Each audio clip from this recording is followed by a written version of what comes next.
that's a street crimes unit. I said, that's a street crimes unit. They write saying to me tickets all the time.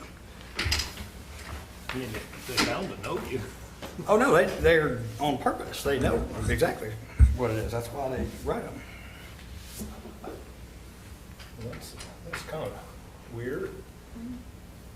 When you But got, small town politics, huh? when you got unethical people in charge, that's what they're just trying to intimidate. Oh, you think that's what it's about? No, I don't think. I know. They're trying to intimidate us. Under color of law. It's actually a You might have, federal statute against it. you might have to bust somebody's butt. Not worried about that. So what else going on? Anything exciting? Just same old, same Hello, Leslie. Greetings. old. Hello. How are you?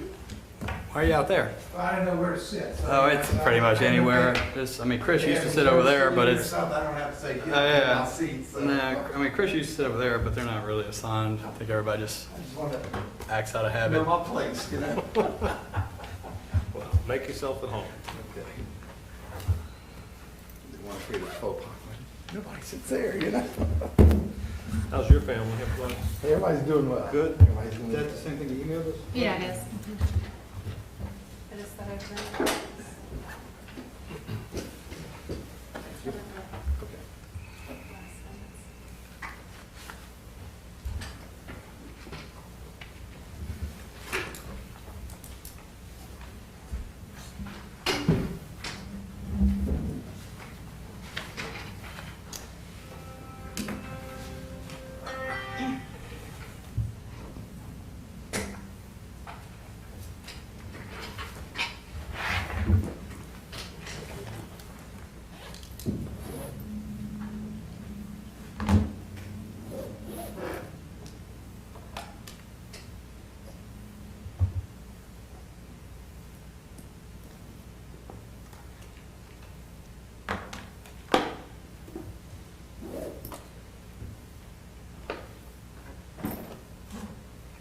Well, for once it's not raining.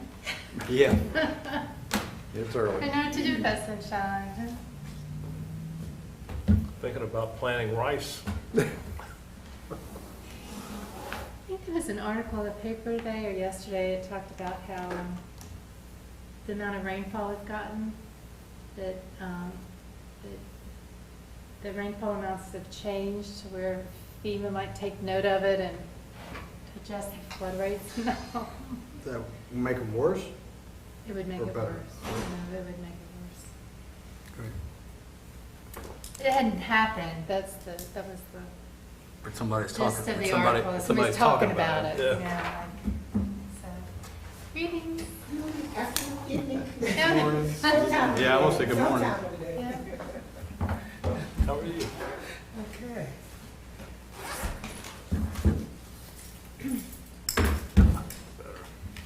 For some reason, I thought this was tomorrow. I was getting my hair done and I looked at my. Oh, dang. Calendar. That's Like, a okay, just jump off. surprise. I don't know why I thought it was tomorrow.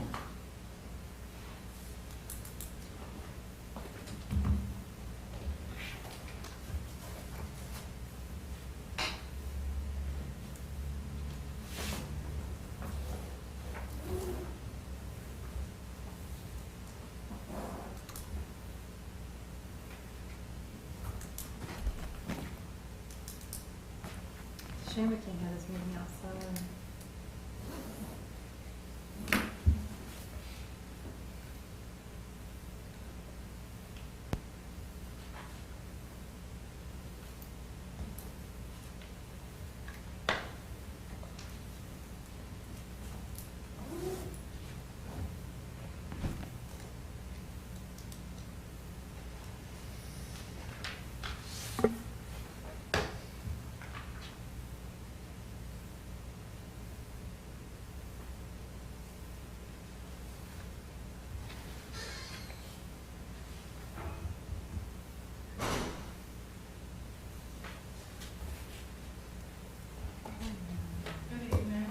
Hey.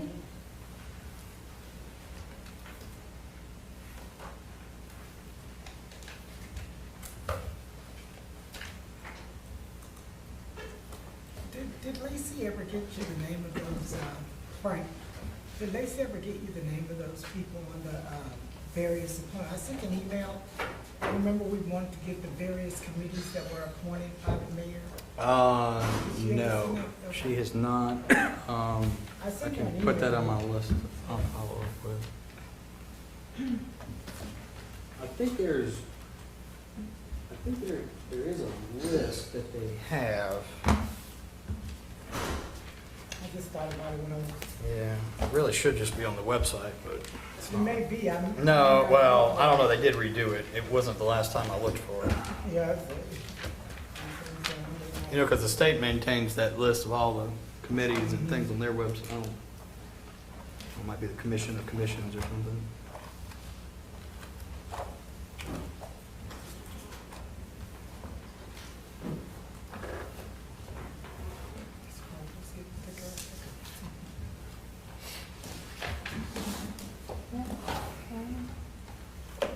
Yeah, that's 5:30. Let's see, 1, 2, 3, 4, 5. We're all here. All right, let's call the meeting. I guess, do I need to check with Marcus or something?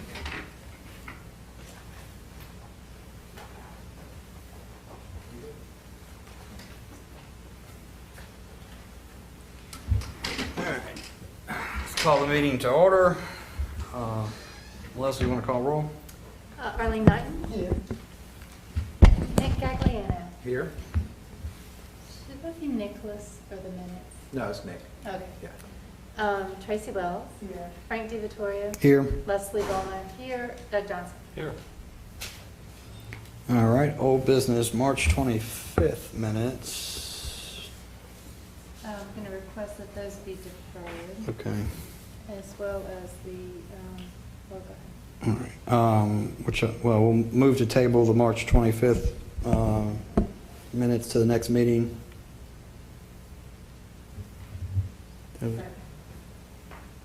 All in favor? Aye. Any opposed? All right. And April, we have April 15th, right? Yes, Yeah. yeah. And I've printed copies for those that, didn't have.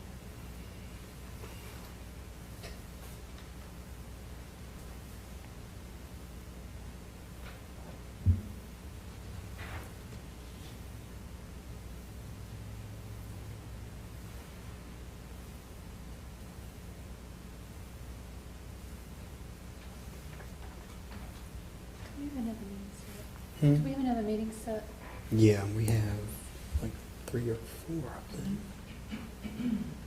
I just didn't have the, I think this was the last one that we set. Is there one after this one? I think we have a couple set. Hold on. let me look at the draft of minutes. July 12th. Maybe we only have one more set. Yeah. July 12th is the next one.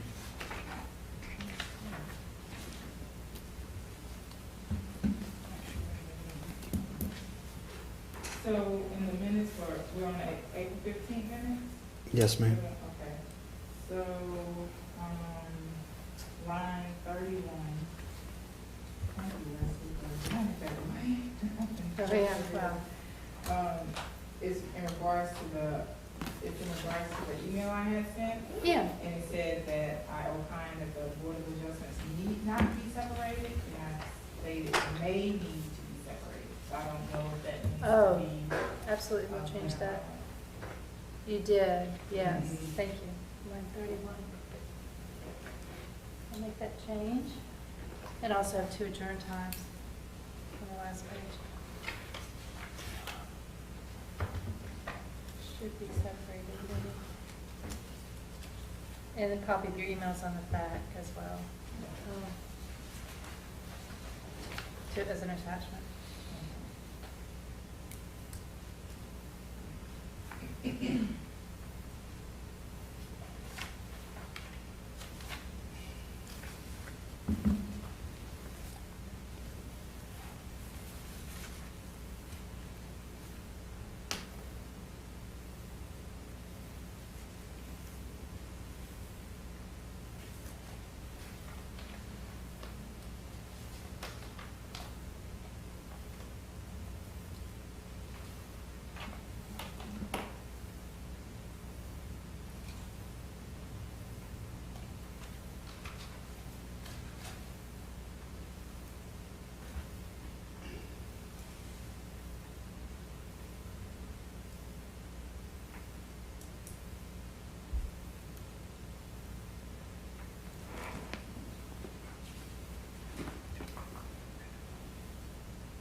Yeah, we had the 12th, the 22nd of July. 22nd, I thought there was another one. Yeah, we didn't, we tagged those dates, but we didn't confirm them with Lacey at all. No, they're all Oh, reserved. oh. Yeah.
Is there a motion to approve the minutes for the 15th of April?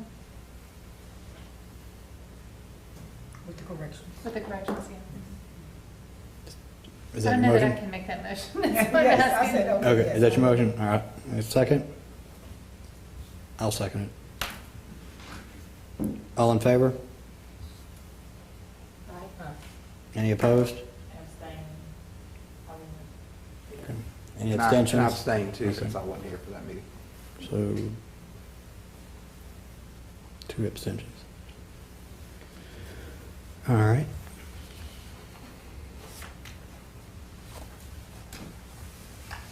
All right, compensation study update. The city moved forward with hiring SSA, I believe it is, to perform the compensation study. They are going to work on having other target markets identified by the end of the week, by the 9th of July.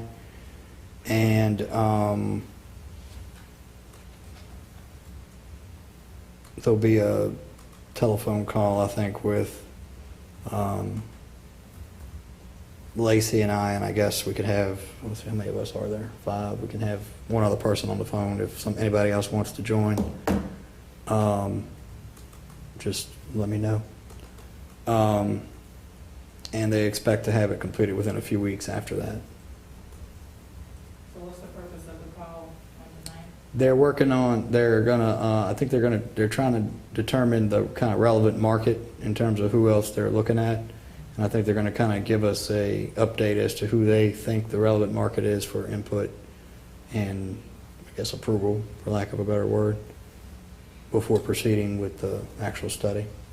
And this is gonna be on the issue, on our particular issue, because I did see Yeah, that they were doing compensation studies for other departments in the city, but this will only be on the issue that we're dealing with. Correct. This is just strictly the mayor and council, and it's pursuant to that, the proposal that was circulated at our last meeting, I believe. Right, Leslie?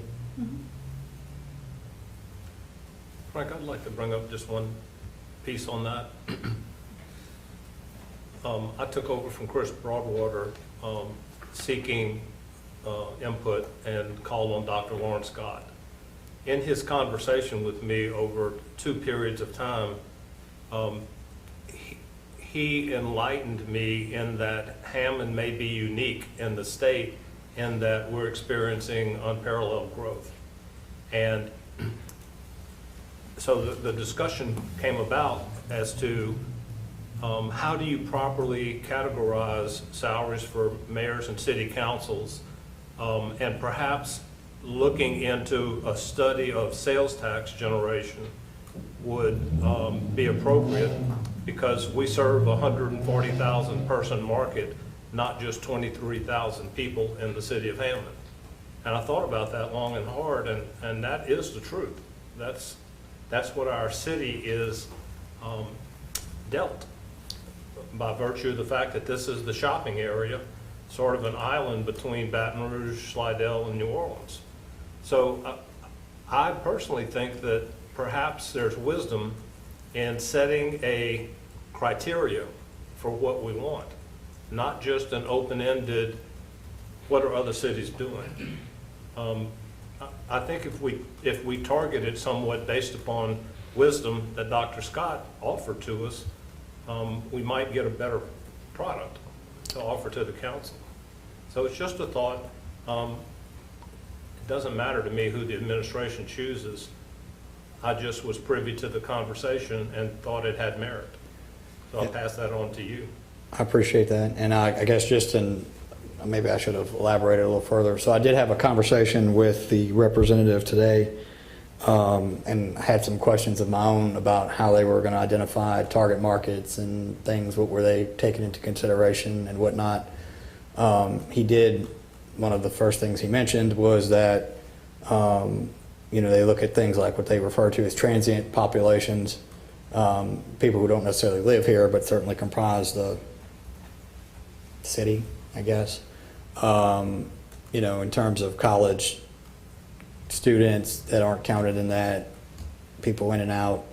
So it sounded to me like they, it's kind of what they do, and that they kind of had an understanding of things that they should consider beyond just a strict basis of the census numbers. I also did ask, are they looking at demographics in terms of, I was really more questioning about economic, I guess I should say economics is what I asked about. Because a 20,000 population city that, has a tax revenue of $1 million and a 20,000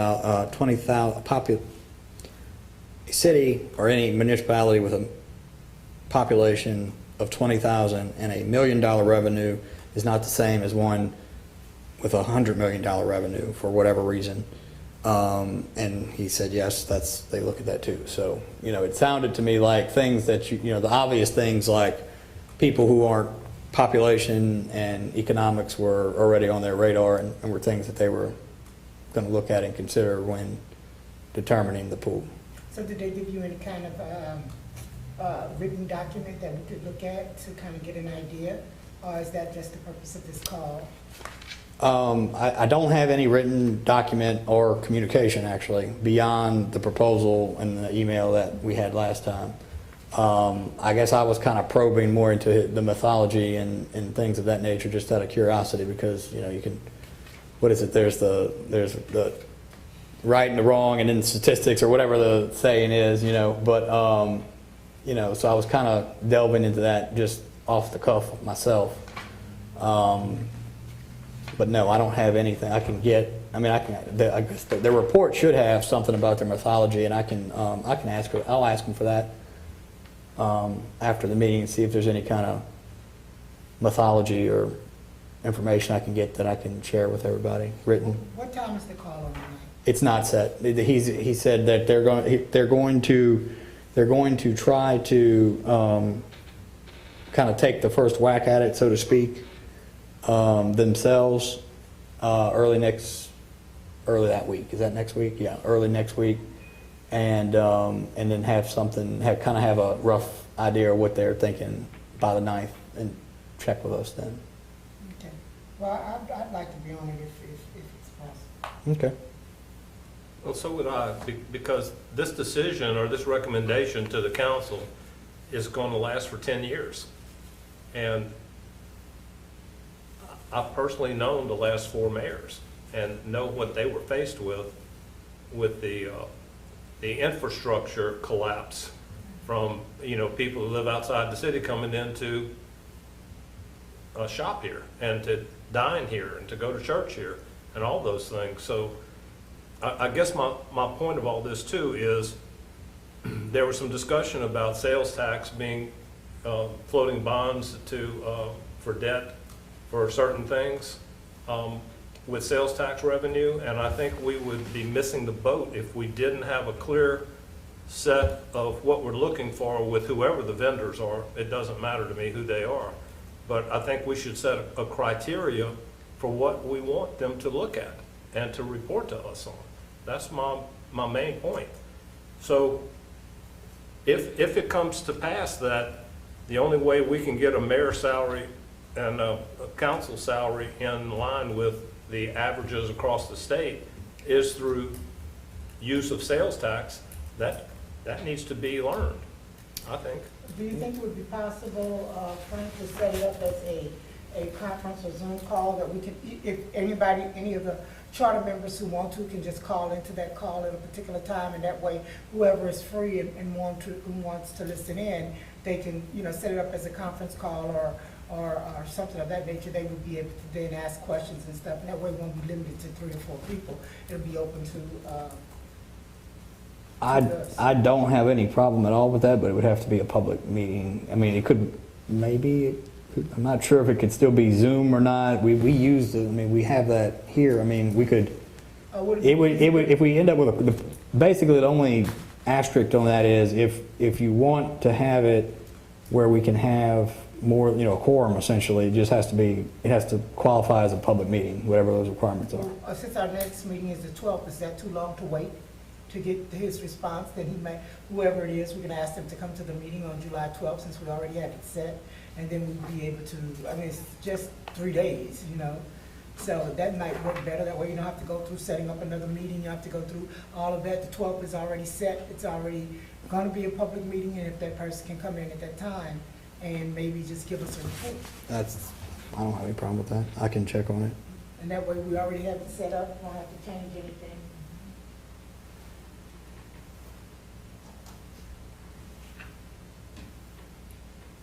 Frank, I had 2 questions.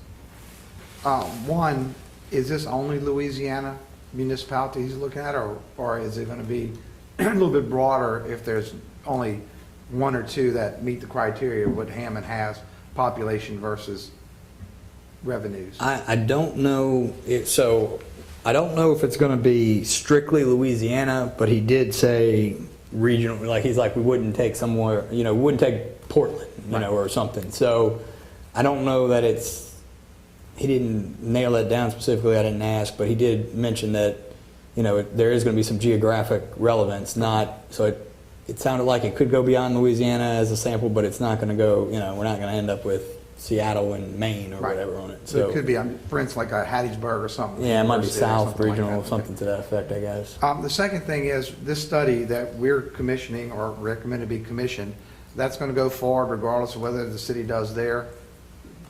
If they get another vendor or something like that. So we're moving forward on this for our role. So to give you a little background on that, it was early on the topic came up of compensation, and originally Chris Broadwater was kind of on the lead on that, and he particularly felt like it was something that we should look at, given him having the experience in the legislature about how pay raises and things work out.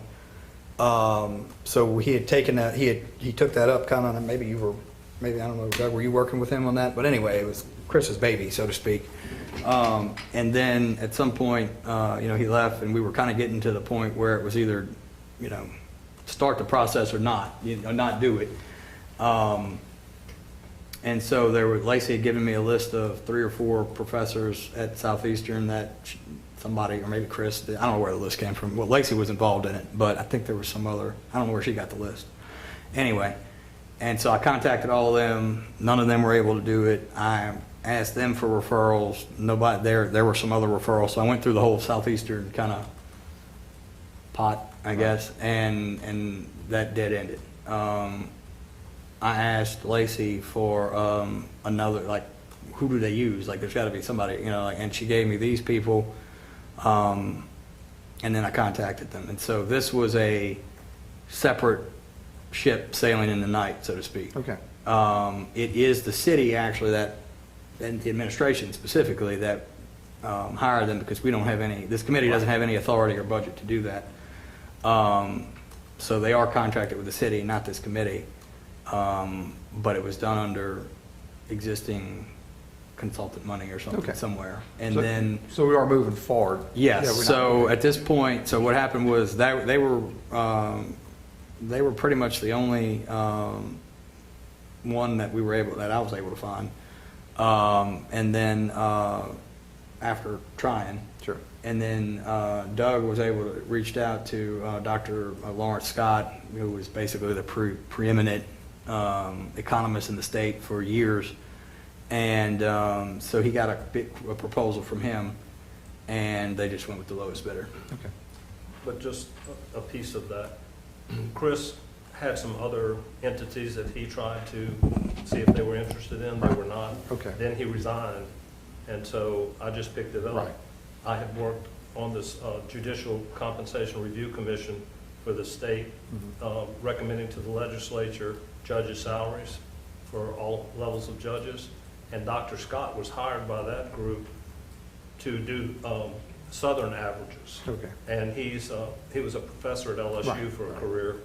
So that's who I called on, and he submitted a proposal. But in the context of it, he brought to light the need to possibly look at sales tax revenues because our market is so unique in that we have 140,000 people converging on us almost every day, and that he thought there was relevance in that. So my plea is for us to have a set of guidelines for anybody that bids on it, so we can get what best serves the council Sure. as a recommendation. Okay. Yeah. And I do just one other point that you had brought up, Doug. In terms of paying for it, to the extent that I don't think that that's what this consultant. This consultant is just being hired to figure out what the going rate is, so to speak. I don't think how we pay for it, if we pay for it, anything along those lines is in his scope of work.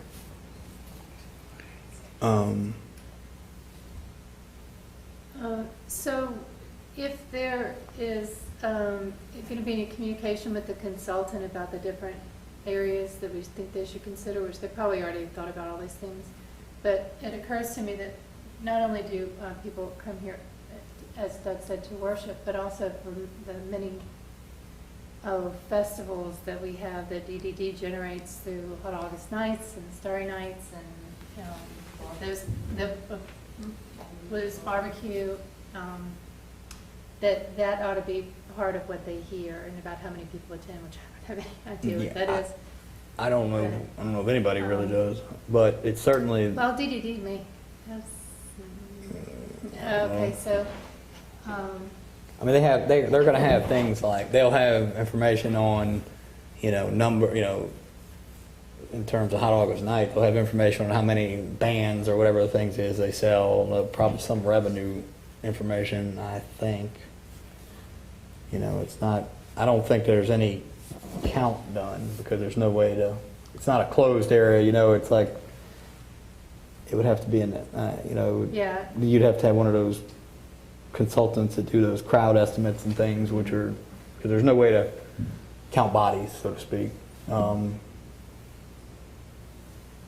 And the sales tax revenue. I mean, the revenue, like I said, I did ask about taking into consideration, revenue, so to speak, and economics of it, which sales tax is going to, the budget is. Everybody can find it. They can. Yeah. They can address to the extent that the economic activity translates into the budget. Hammond's got a $40 million budget or whatever it is, and I'm not going to name any names out there, but other places don't. And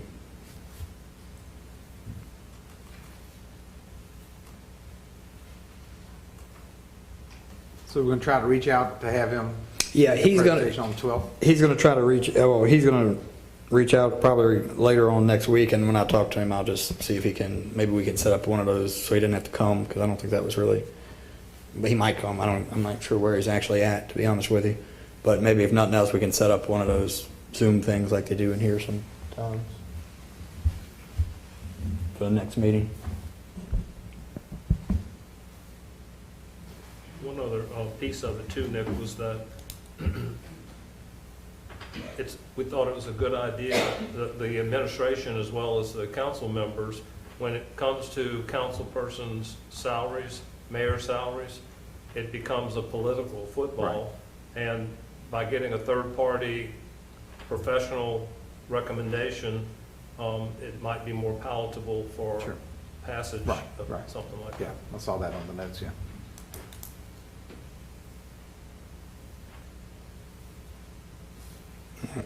Well, I have nothing else to update unless anybody else has any questions or anything. Okay. And there was no action required on that. All right, new business, approval of the May 24th minutes. Leslie, these are, That, I requested that be deferred as well. I move to table that. Second? All in favor? Aye. All opposed? Any abstentions or recusals? Probably should have been asking that to start with.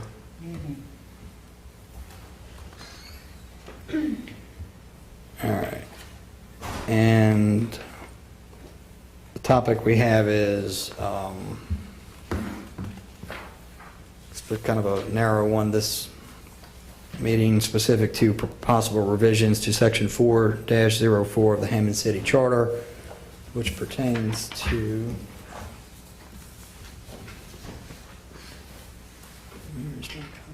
Do you have a copy of that, Nick? I- Do you have a copy of the charter? Somebody have an extra one. Here, I have the section. Oh, yeah, I have it. Okay. Do you need mine, or do you? No, I was offering to give you an Oh, extra. no, I've got one, thank you. Do you have- Yes, I have, yeah. Does anybody need, I have the section we're talking about printed out. Does anybody need a copy of that? Good. Somebody in the public might. Does anybody want a copy? I mean, I have 3. Does anybody want a copy of Section 4-04 from the charter?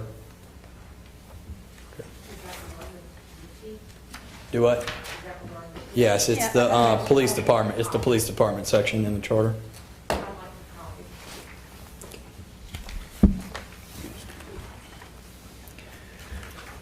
All right, so throughout the time that the committee's been meeting, we've been looking at various sections of the charter for possible revisions or recommendations. One issue that's we've kind of gone over kind of in broad strokes, and then we've generally come back to them to try to address a little more specifically. This one tonight is the police department, which is section 4-4.04. Some of the top, just to give everybody kind of a recap, those that are new, some of the suggestions and topics that have come up over time have been things from altering the criteria or qualifications, altering how they are selected, whether it be elected or by different methods or combinations. Leslie, any other comments that have come up, jump to mind that... Whether the definition of whether they live in the city limits or within a 5-mile radius. Right. Live Which, is a little different language than the domicile that we use in other places on the coast. yeah, and that was also something that was, that's been something that specific topic had been one that was for all the department heads. Most of the department heads, maybe all of them, require that the person live within a 5-mile radius of the city,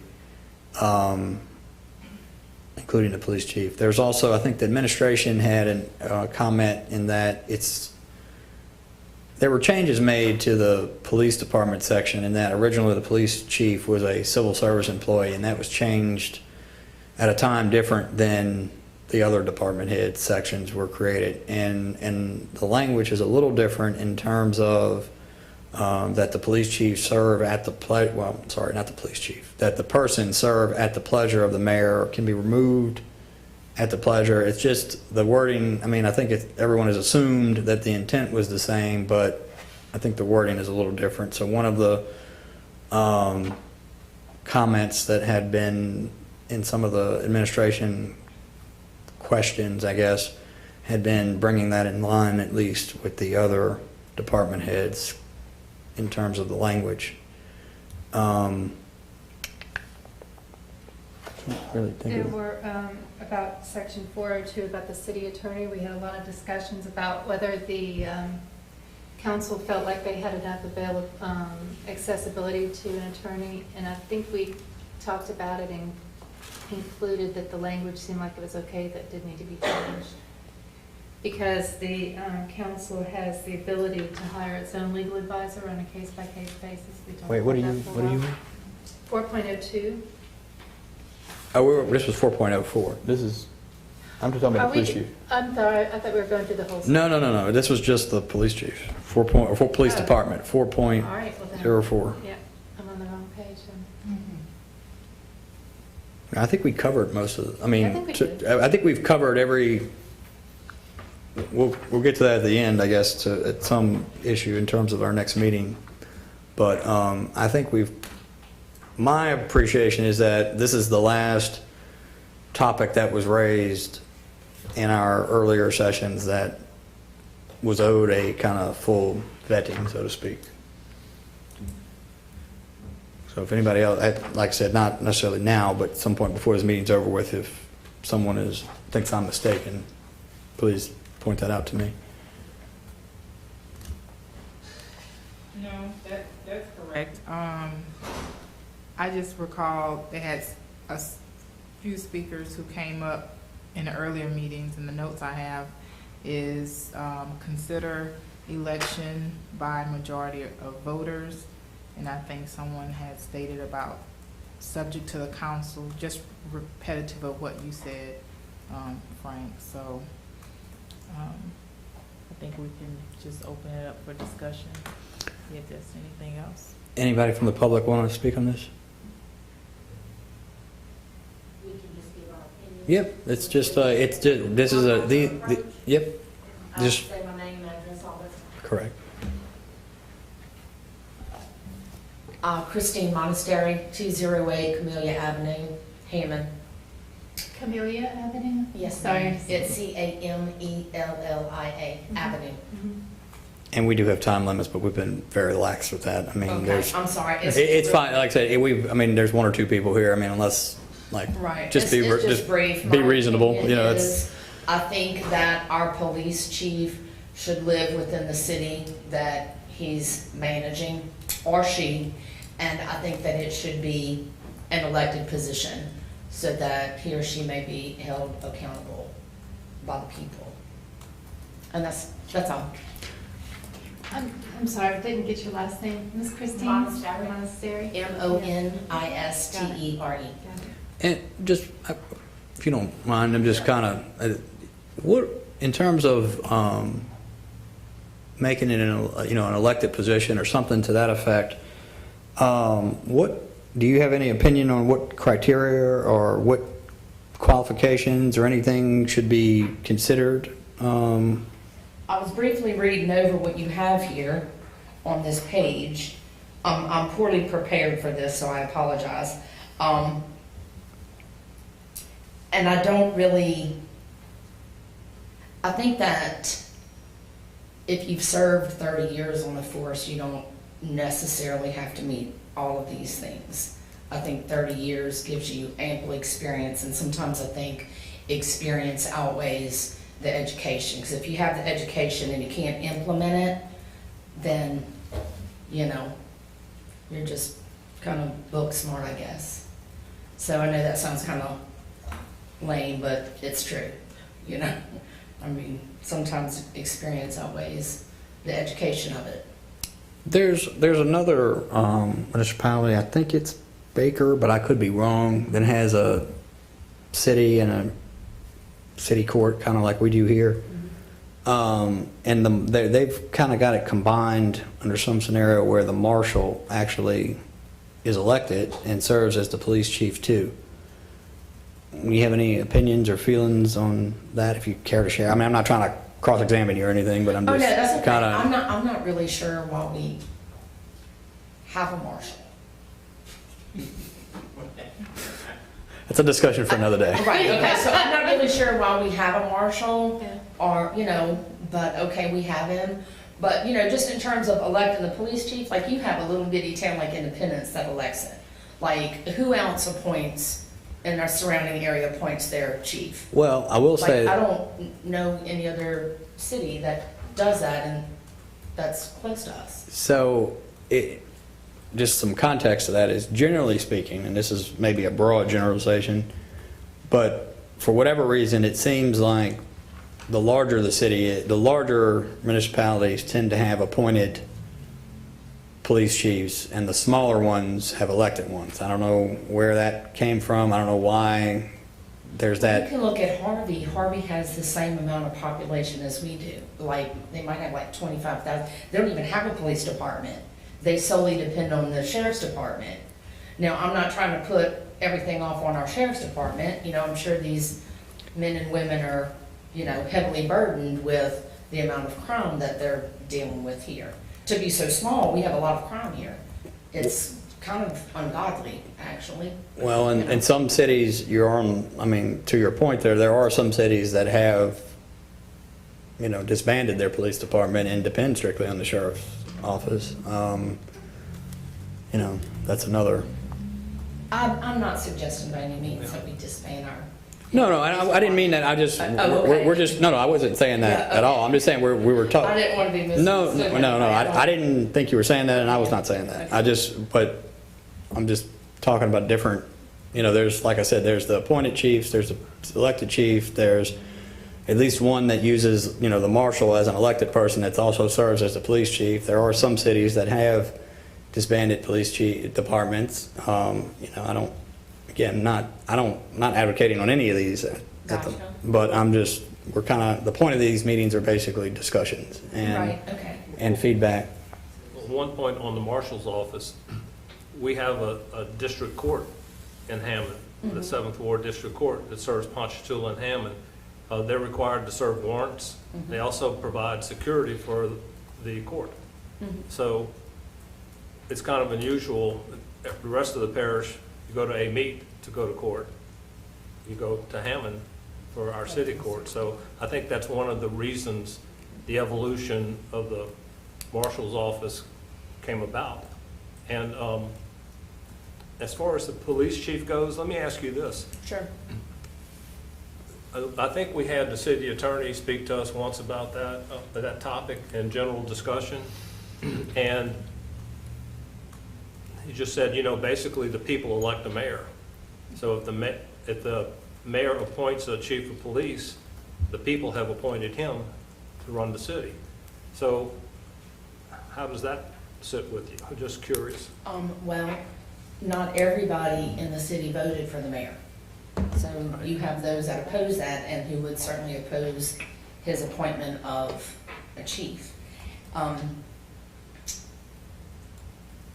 And everybody doesn't agree with everything 100% of the time, Oh, sure. you know. Like, I personally liked Chief Stewart. You know, I think it gives too much power to the mayor to just, you know, pick and choose, fire at will, blah, blah, blah. I think that he can certainly have his input and tell the city council, you know, this would be my choice. But I think that the people ultimately need to elect that position. Again, I don't know any of the surrounding areas that their mayor appoints the chief. Yeah, I think you would get to the bigger one, like Baton Rouge, New Orleans. I don't know what's the smallest one. Covington appoints their chief, Okay. and I'm not sure about Denham Springs, if it's elected or not. A lot of it has to do with the Larson Act, L-A-W, I think it's L-A-W-R-S-O-N, and that's based on sizes of the towns, and the smaller, they have elections for the mayor, alderman, and chief of police. So it's originally, I think it was based on the population size if they're governed under the Larson Act. And so that's why there's election in the smaller municipalities. Okay. Yeah, there's probably now that you say that, there's probably no mechanism in that for, well, I don't know. But yeah, that's, you probably. Ponchatoula, Amite, Roseland, I think they all fall under the Larson They Act. do. And that's how they're governed and sets their Independence criteria. is Independence, also. yeah. So it's population size. And just to, I mean, the city court is not it's not actually a district court. It's really a ward court, which is more akin to the justices of the peace, which are in other places, which all the justices of the peace have an elected constable that goes with them. So that's where the two positions kind of came from historically.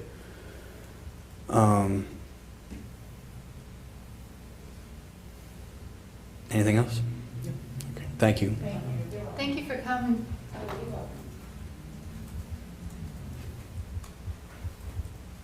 How y'all doing? Good afternoon. First of all, I want to tell y'all thank you for taking time to be on this committee. I know it's a lot what y'all been going through, and just taking time out just to meet. I'm one of the city councilmen here. Devon, Mooney Avenue, Hammond, all my life. My opinion, I think the chief need to be elected by the people. And why I say that, just like me and other city councilmen, we have to watch and we have to address everybody that come before us. And by me saying this here, whether, I'm gonna use these two for an example, whether I like her or not, if she have an issue in my area, I still have to address the issue. And so by me being elected, I wanna make sure that I do everything I can to stay in office. So I'm gonna do what's right because the community elected me. So by them electing me, they can find somebody else to take my place. And I'm one of the ones, and I said for the record, I'm one of the ones that pushed the issue to get the chief in office. And so by me doing that, now that I see, that was a bad decision. So I feel from this point on, just like we having issues in our area right now in District 3.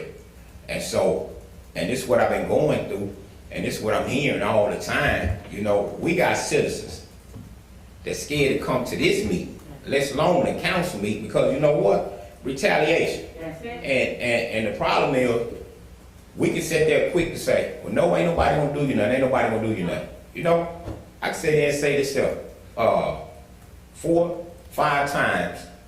My wife, this is my wife Tracy, by the way, that's my wife.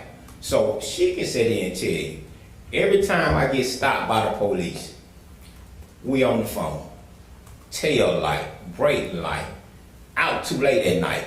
And I'm like, babe, you hear what's going on? I mean, the last time I was stopped, she recorded it right in front of the house.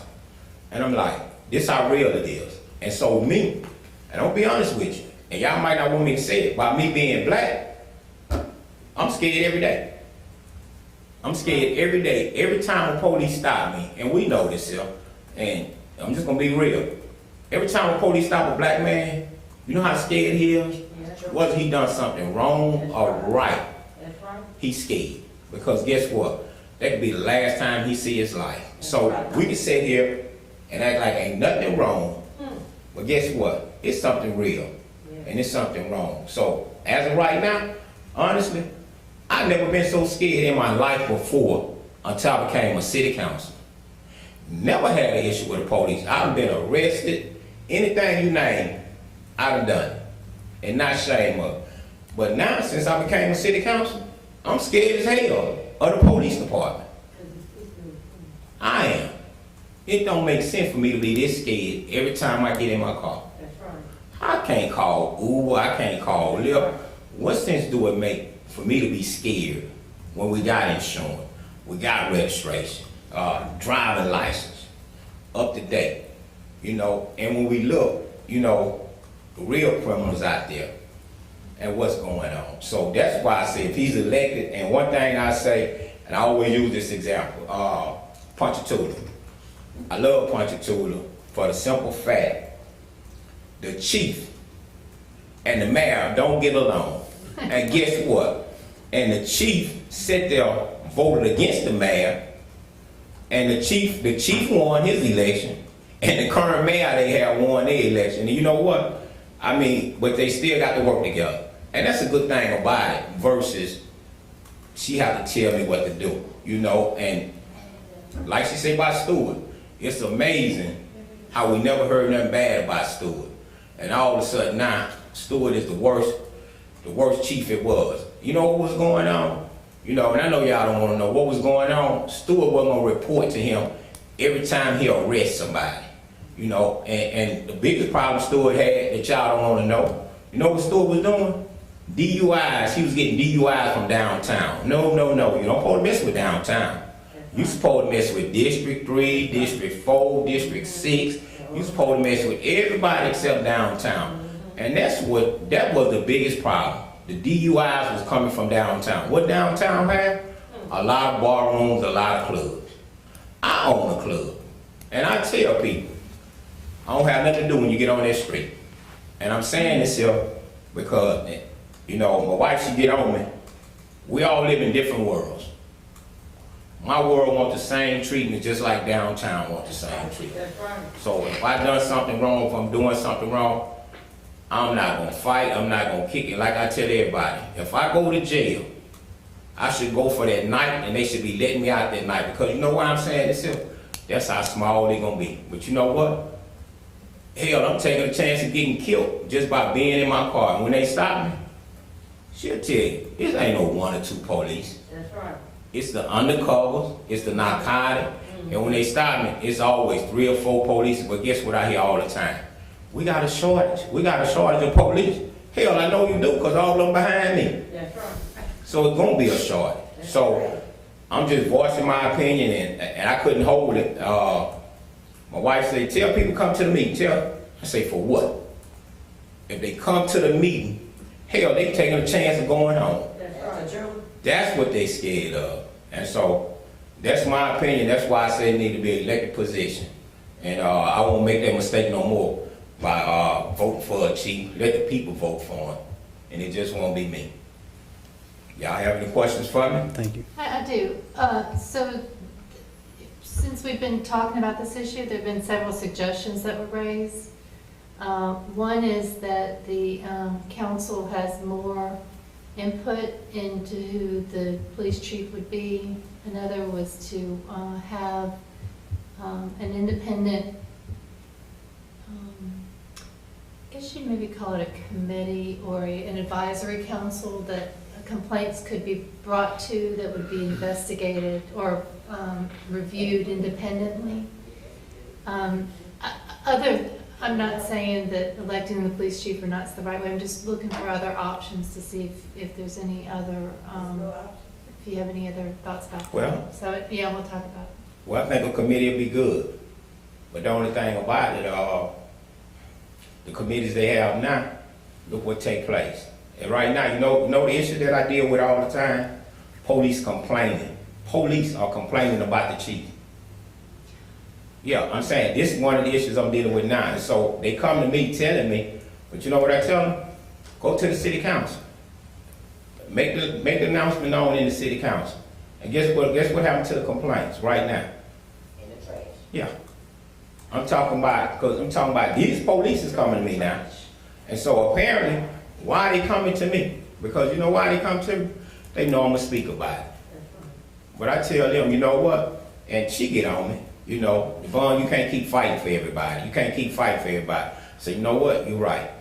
And I sit there, this week we sit there and say, I'm not gonna fight for nobody else. I'm gonna fight for me. But you know what? I don't have a problem. It's the people around me that have so many problems. So a committee would be good.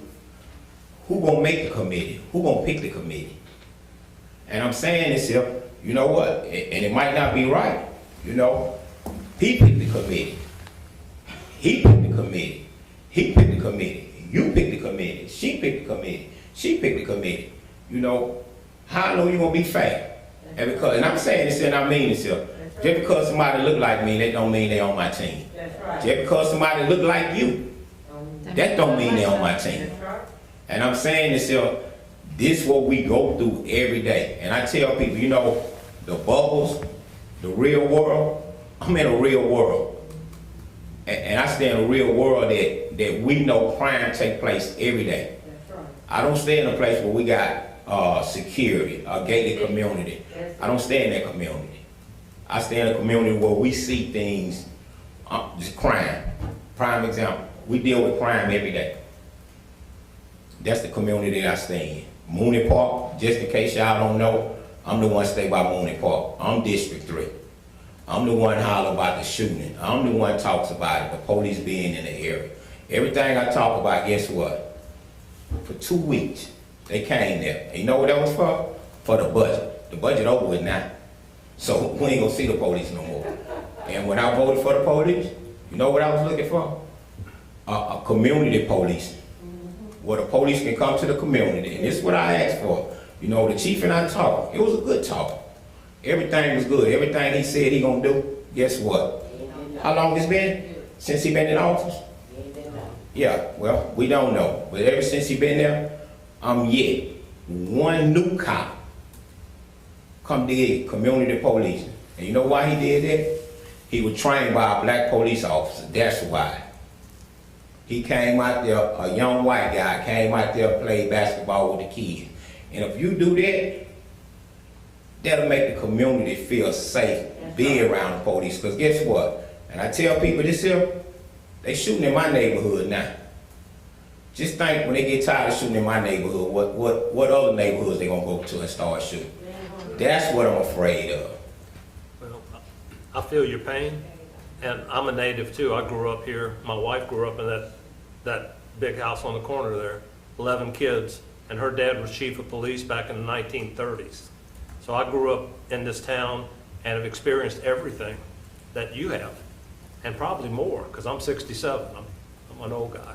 Yeah, you saw a whole lot. Yeah, but you bring up great points, and it's a complex problem. There's no question about it. It's complex. It's complex in Ponchatoula. I know Bree very well. Known him since he was a kid. I know the mayor. I've known 5 mayors here. We've had problems with the chief going way back. We spent a whole lot of money on litigation with one. Stewart, from what I understand, he was living in Slidell and not here in town. You can't community police if you're not here in town. I'm not. Hold up 1 minute. You know where Stewart was staying at? I never met the guy. Yeah, but let me tell you where he was staying at. Stewart was staying right over the new steakhouse that they got in Hammond. Yeah, right there by the one-way. Let me tell you how I know. Stewart sat there and let his vehicle run one night. He left the keys in there, left it on. They had to call him to come back home to get the keys to cut his vehicle off. Yeah, so you know what? And you talk about Hammond, he actually stayed in Hammond. You know, I'm talking about when he was at work. I can't tell you what he did when he was off, but he actually stayed in Hammond. And I'm talking about, guess what he was? Walking distance from the police station. You know. Well, you bring up a lot of great points. I don't know, where the recommendation will go from this committee, but I appreciate hearing the input, because we have to make Hammond work for all of our sake. Nobody should be afraid. You ought to be able to walk the streets in this town anytime, day or night, and not be afraid from anybody. Yeah. And that's what I asked for, and that's why I say, if the chief was an elected position, you know what? He'll have to answer to you. And you know what? You talk about Blair. You know how many black police he had worked there? Yeah. Ponchatoula, like I say, I stay in Hammond, but I respect them a lot, because you know what? Just like I see a black police, I see a white police. And you know what? I'm like, dang, all of them got on uniform. Been stopped by Ponchatoula police. No issue whatsoever. I don't even tell people who I am. I just sat here and said tonight, let me let y'all know who I am, just in case. And when I speak from my heart. But I appreciate you saying that, and pretty much from the Vol to all of them. You know how the Vol got in office, huh? Miss Debbie. Yeah. So see, when you're talking, guess what? I've been around, and I can pretty much tell everybody a little history of Hammond, because I've been here. I ain't just made it yesterday. And dealing with politics, she'll tell you, I always was behind the scenes, because I never wanted to sit up there. And she told me it's time for me to sit up there. And I get mad with her. Now she see how much time I spend sitting up there. And she be like, dang, you know, when she don't curse, I'm the one to do all the cursing, you know. She like, I bet y'all ain't gonna open my mouth no more, so. But no, I appreciate y'all taking time, you know. And like I said, I thank y'all because you know what? I can feel what y'all go through. You know, y'all deal with it for the day. Guess what? I have to deal with it every day, every night. Pretty much 24 hours. And she'll tell you, when the phone ring, we always have an issue. You know, so I truly want Hammond to be a better place, a safe place, not just for downtown, but for every citizen. Amen. So one of the things that has been talked about is making all the department heads essentially, not specific to the police chief, but where when they're confirmed for a term, and then when the 4 years is up, they would have to be essentially reappointed and reconfirmed through the council. Do you think that's a good, bad? Is that a workaround to this, or is that just, yeah, that sounds good, but an election is really where it needs to be? Yeah, but you know, you said that, and it's funny. You know, this is what we go through right now. I can't call no department head in the city. I have to do everything through the mayor. And in the process of doing it through the mayor, if I don't sit there and vote the way he want me to vote, I can't get my ditch clean. That's right. You know, and I'm saying a ditch because that's how small it is. I'm talking about everyday service. We can't receive everyday service. I can't get my grass cut. So I gotta go through the mayor, just or email. It won't get answered. Won't get no response. But if I talk to the mayor and I vote the way he want me to vote, I'm saying that because it look like you sitting in my seat. That's why I'm looking at that seat. That's the seat I be in all the time. So if I vote any different than the way the mayor want me to vote, my community come lacking. And my prayer be, Lord, let it not be about me. Let it be about the community and the city of Hammond. So if I sit here and vote the way I want to vote, I'll destroy something. So I always make it, and my prayer be, let it not be about me. Let it be about the community. So you saying that the department heads, you know when I see them, for the budget only. Well, and that's, you know, I think that's something that has come up in that, and again, everything is a balance, because you can't have the department heads answering to 6 bosses, but I think your point is taken in that you also, well, it's a balance. I mean, someone's got to have that decision. You know, is it strong executive position, or is it, you know, more checks and balances on it? And I don't know. And any changes you make to the charter survive on, are going to go on beyond, you know, any immediate situation, problem, personality, whatever that's there today. Yeah, well, Like if the police chief becomes an elected position, it's probably an elected position forever. but Going to the next charge change. Well, yeah, I mean, but it's, But, you know, I personally believe that you can have a elected police chief that meets all of the qualifications that we have for the police chief here. That can be the criteria for the police chief to even run for office. So the stories about whether or not they're qualified or not, I think that can be put to the side. My concern is that if we have an elected police chief, it's similar to what Councilman Wells is talking about, is that police chief will be responsible to the entire community. And being responsible to the entire community may give them a different view of policing. And we've seen it, you know, I've read articles about, you know, that the elected police chief, you know, the politics involved and the money involved. But anybody who doesn't think politics are involved in the appointment of a police chief is crazy too, Yeah. because it's involved in that. So I don't think you're gonna take the politics out of it either way. And you know, at one time, maybe we would be concerned, but I think the electorate is getting smarter and smarter. And I think that, you know, that they're able to see through a lot of things that we don't see through. So I feel that we could have that elected police chief. I think it would be great for community policing. I think it would make it more responsible to the public. And I think that we can include as part of this qualifying for office the same criteria that we already have in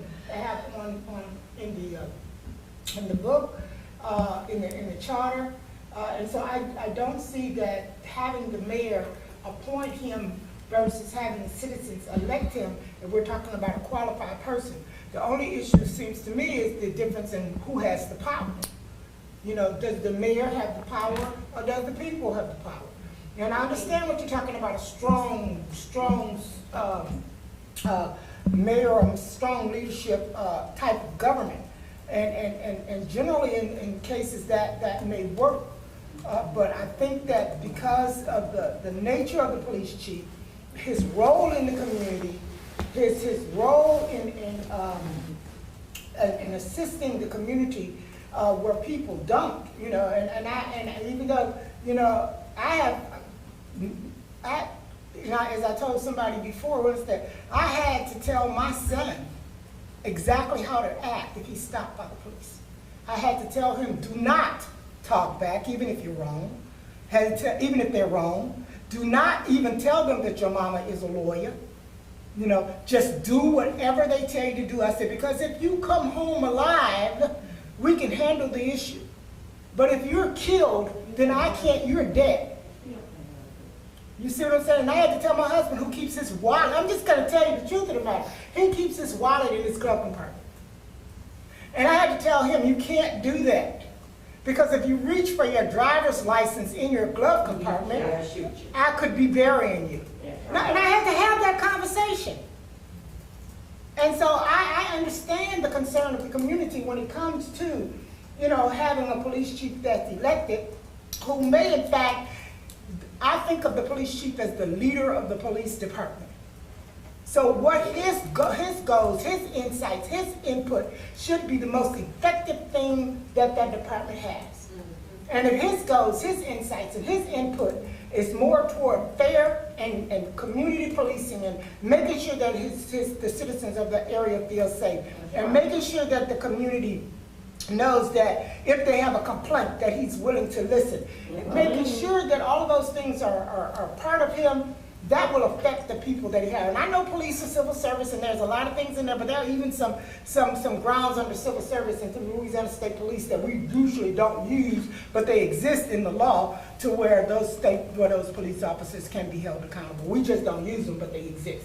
So I don't see the big problem between electing a police chief and appointing a police chief. I think you can accomplish the goals that you need as far as having a qualified person. I think you can accomplish those goals, and you can also have the community satisfied that it's a person that at least they had an opportunity to vote for that person, and that person wasn't chosen. And you know, it doesn't matter who the mayor is. They can't say it's the mayor. It's you voted for him, or you didn't vote for him. Hold on one second. So how many people do you think there are that meet the criteria for these qualifications?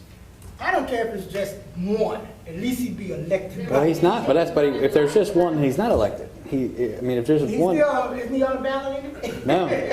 Are you suggesting the it's more than qualifications should one. be less? Well, I don't think the qualifications are less than one person. I was asking. So one of my concerns about an elected police chief is, I mean, most of these, you think about the mayor's race, that's a citywide office. And that's anybody basically with a high school degree can run that lives in the city. And there was 2 candidates, 3, what was it last time? 2? The time before that, there was an open seat, there was 3. And that's, the council districts, those are 2 usually. Sometimes you get 3 candidates. Jason Hood and Mike Williams, they ran the first time and were unopposed. And you could say that's because everybody was happy with them, but it's fine. But my point is, most of these seats are not, The police chief there's is not- a little different.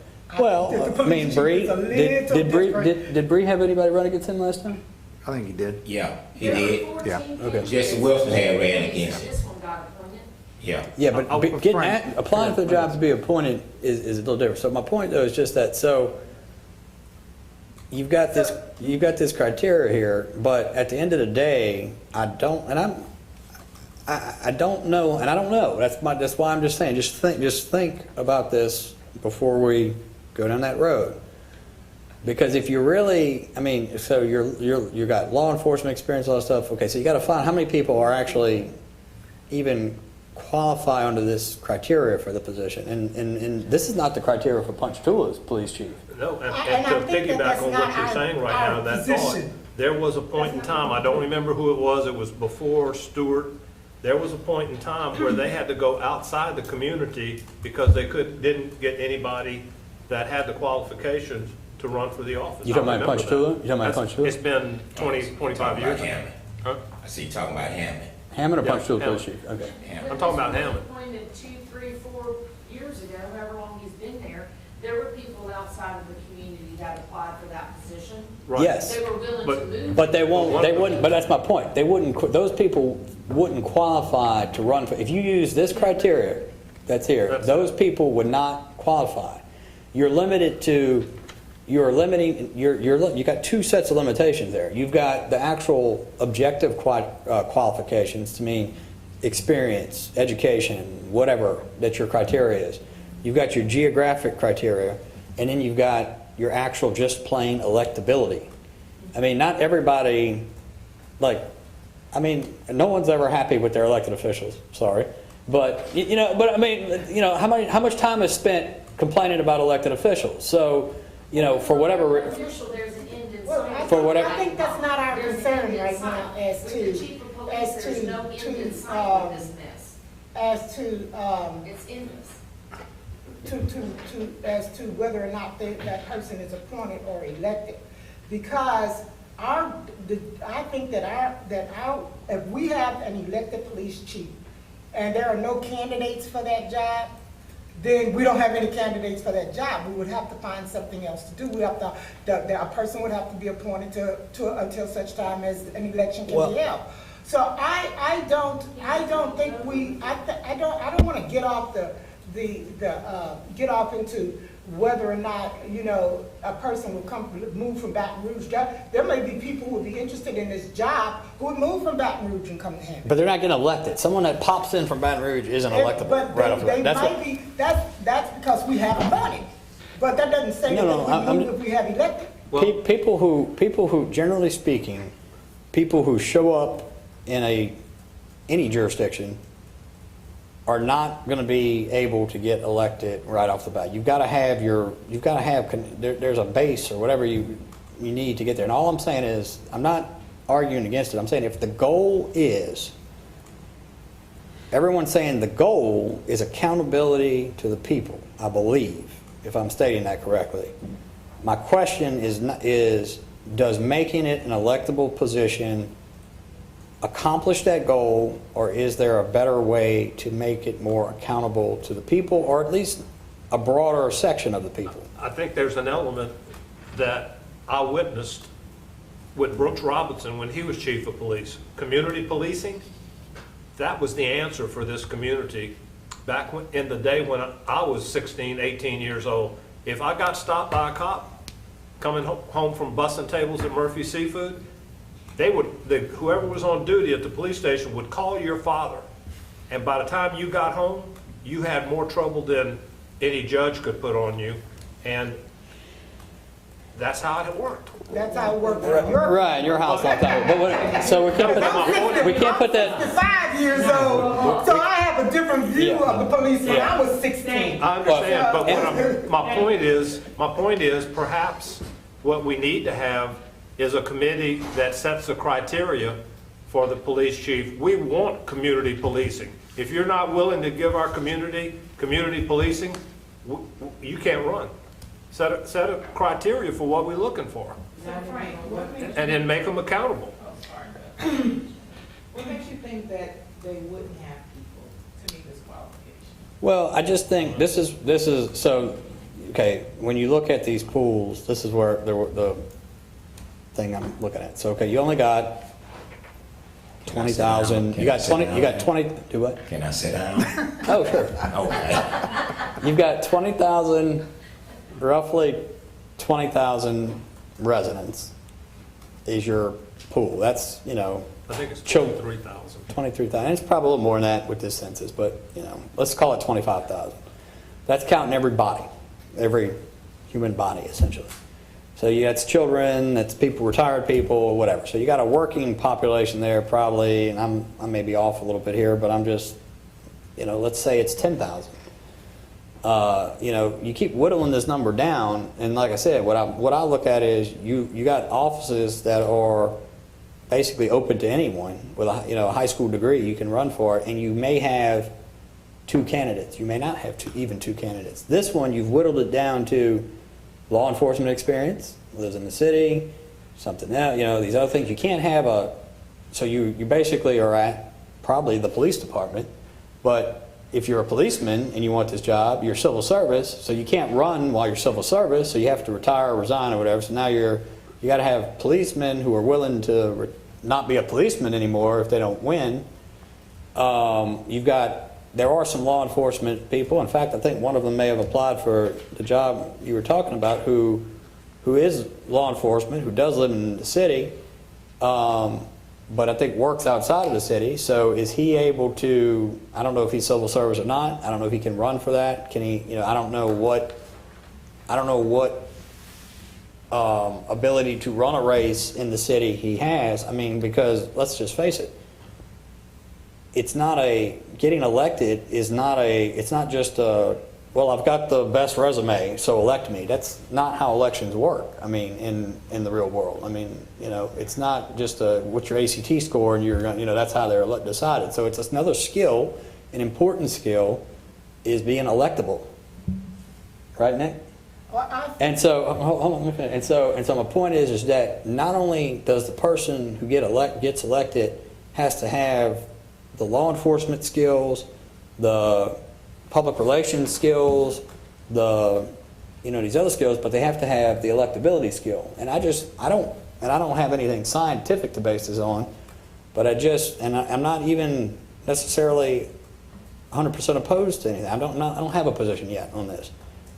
I just want everybody, that's why I say I keep asking the question, and if the answer is yes, well then let's go from there. But if I don't think the goal is to make the position electable for the sake of making it electable. The goal to make it electable seems to be accountability and responsiveness to the people of Hammond. And if that's the goal, then my question is simply, is an elected office the best way to accomplish that, or is there another better way? And I'm not saying there is. I'm not saying, oh, here's the obviously better way. I'm just saying that's my question. I just want to for me personally, I'm trying to get the answer to the question of whether or not there is a way what is the best way for accountability as well as getting the best possible candidate. Frank, make some comment. You've been quiet, yes. Okay. One of the comments I would have, my concern would be about elected police chief, is do you build a constituency when it's time for re-election? So I know I need X amount of votes to win. So do I lean on one community harder to show this community that I'm tough on crime? Or if I'm in a conflict with the mayor, do I not write tickets 6 months before the election so that way people say, what a good guy, he doesn't write tickets, that's who we need to re-elect. So that's one of my concerns about an unintended consequence. Do you go in when it's time for re-election, do you build your constituency saying I need 60% of this community to win So in order to do that, my campaign will be, I'm hard on crime, so I'm going to go to this community and start doing drug raids, more tickets, more citations, and then all of a sudden, I'll keep winning because I play up to my constituency. And there is no recourse at that time. Because if I need 60% of this community to win, then that's all I have to really worry about. Well, if in fact, Yeah, that's what I'm saying. That's just maybe an unintended consequence of if in fact the election. person is supposed to be, that we're electing, is supposed to be doing community policing, that 60% that he's after, hopefully would be enough, would be aware enough to realize that that is what is going on. Because anything is gonna depend upon the electorate knowing what's going on in their city. Now, if that 60% of the community is such that because he's hard on that 40%, then I'm gonna vote for him, then we really need to do a whole lot more than elect the police chief in Hammond. Well, We got some serious issues in Hammond that we need to address, if that's the basis for which we elect a police chief. But what I think, in answer to your question, Frank, is that I've been looking, trying to figure out, you know, because I even underlined in my book, subject to the confirmation of the council. Was there some way that, you know, an appointment could be made that might be subject to the confirmation of the council that would allow the council to have more of an input in choosing who the mayor would select, so that the council would have an opportunity to interview these people and I looked at all of this. And in fact, I went and I read articles on elected chief versus appointed chief. And everything that I looked at that said, you know, that they didn't have anything in between elected or appointed.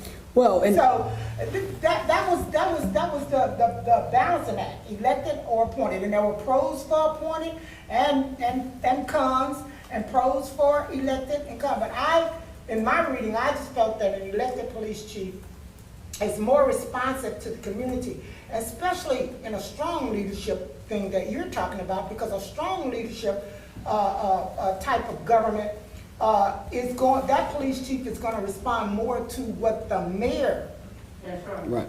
And so, you know, we might be a good mayor, might be a bad mayor. Right, that's what So, you know,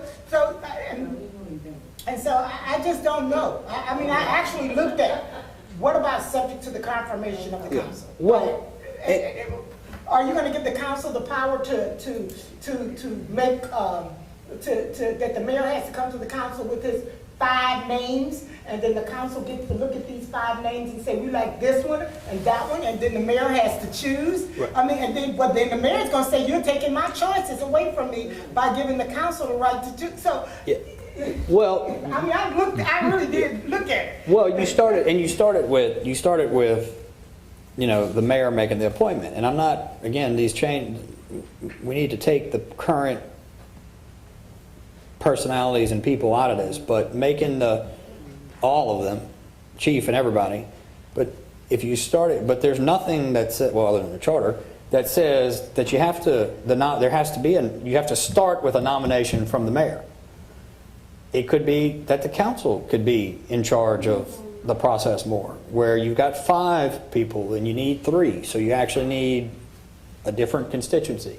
It could be a simple majority, remove them. I mean, there's a lot of, there are things that can be done, some of which may be outside of the box. I mean, like we talked about when we were talking about the bond situation, the debt stuff, we had talked about a hybrid scale. One of the council people were here for that too, and was like, you know, I like the sound of that. I think the bond council said they had never heard of that or in practice. Nick, to catch you up on that, so one of the other issues we've looked at is right now the charter requires basically an election for to take on any debt. One of the proposals to fix that was just to remove that requirement. And one of the other ideas that came up was making it more of a hybrid thing, meaning under a certain amount, debt can be done by the council without a vote. If you go over a threshold, then you would have to go to election. And the bond council said, we're not aware of anybody that does that, but we're also not aware of anything that would prohibit that. Okay. So kind of back to the point here is that I'm not aware of any municipality or anything where the nomination doesn't start in the executive branch. But if you're not getting responsiveness there, and you want responsiveness, I don't know that looking at, moving it more to the council, where the appointment comes from the council, where the council does interviewing, now there's public meetings, there's other things to think about there, but I'm just saying, before we dismiss that out of hand, there might be some, I just want to make sure everybody's thought about it, thought about what they're asking for, essentially. Yeah, and that's the importance of this Right. group, is we want to think through everything so that we make really good recommendations to the council. And any recommendation we make, the council can accept or reject, and then it still has to go to the people for Correct. acceptance or rejection. That's right. But I do want to bring, or at least my goal is that I would like to bring things that we all kind of hope or accept it, not the people will filter it out. Right. Mr. Dove, am I right? Nick, Okay. Like Mr. Dove say about the 60-40. Nick. Nick? Nick, that's Nick, good. okay, Nick, yeah. Mr. Nick, okay, like Mr. Nick said about the 60-40. And this is what's going on with the 60-40. I don't know what a 60 is. I don't know what 40 is. But, the drugs. And it's amazing you said that. And I can just talk about the chief that we have now. The chief that we have now, this is what we talked about, that he didn't want the drugs in the community. I agree with him. And anybody, and I don't care who it is, shouldn't nobody want drugs in their community. And I'm saying this here because that's what I was looking for. I was looking for a safe community. And when I talk, it's not about me, it's about the elders and it's about the kids, because guess where I stay at, that's where I was raised at. And so what I look at now, my daughter, she's 26, she's gone. She don't stay in the area. I would love for my daughter to come back and raise her family in the same area. Our area only get better when the people become better. And I'm saying this here, the drugs, we talked about getting the drugs out the area, all this is stuff that we agreed on, a safe, a clean community, once again, a gated community. I don't stay in a gated community. So I just want for the community to be safe. I got a wife, likes to walk, at nighttime, daytime, all this here. I tell anybody, a dark area create what? Crime. And I'm saying this here because Miss Knight, she's from one side of the town, I'm from the other side of the town. And we was always rivals, playing basketball, playing football, baseball. And I'm saying this here, that we can come on their side of town, they can come on our side of town, and the truth is, we can have a fight at the end of the game. Then we can sit there and drink, cold drinks, liquor, whatever you want to do. And guess what? You go back home. And that was it. But we know this day and time, we don't have this. We got so many youngsters, and I'm saying youngsters, because 18, 17 years old, shooting one another. Not only shooting one another, killing one another at a park, a prime example. I got a park in my area that the kids pass by and just shoot guns. When we was growing up, it was a water balloon. You heard what I said? A water balloon, and it all depends on how mad they made you. You'll throw an egg at their house and tell them the next day you saw them eggs at your house. But see, now we know all that's over with. And that's why, and I am going to push, in my community, because I know what they asking for.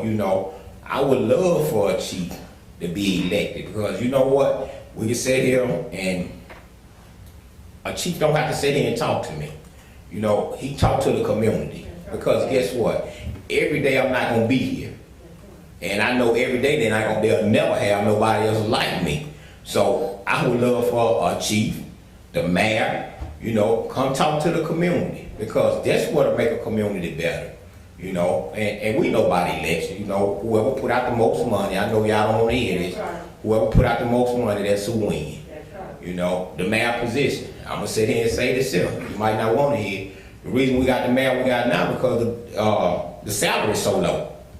I mean, we know what to do to get a new mayor when we want a new mayor, you know. So if you make the salary go up, you're gonna have more people competing on wanting to be the mayor now, good people. You know, and I'm not saying the mayor not good. He done made some bad decisions, but I done made some bad decisions too. So if we start looking at it like this here, and I use the word fair all the time, let's just be fair. That's right. And you will see, you're an older guy, you're older than me, she's older than me. I don't know, we ought to be about the same age. So, I ain't even talking about you. And I'm saying that because you know what? You know, I would like to be an older person, you know, to say, look where the community come from.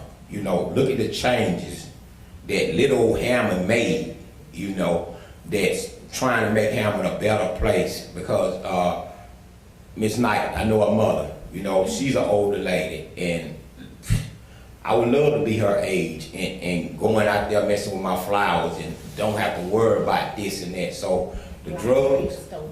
I mean, flowers are being stolen. Yeah, the drugs. The flowers are being stolen? Yeah. Flowers.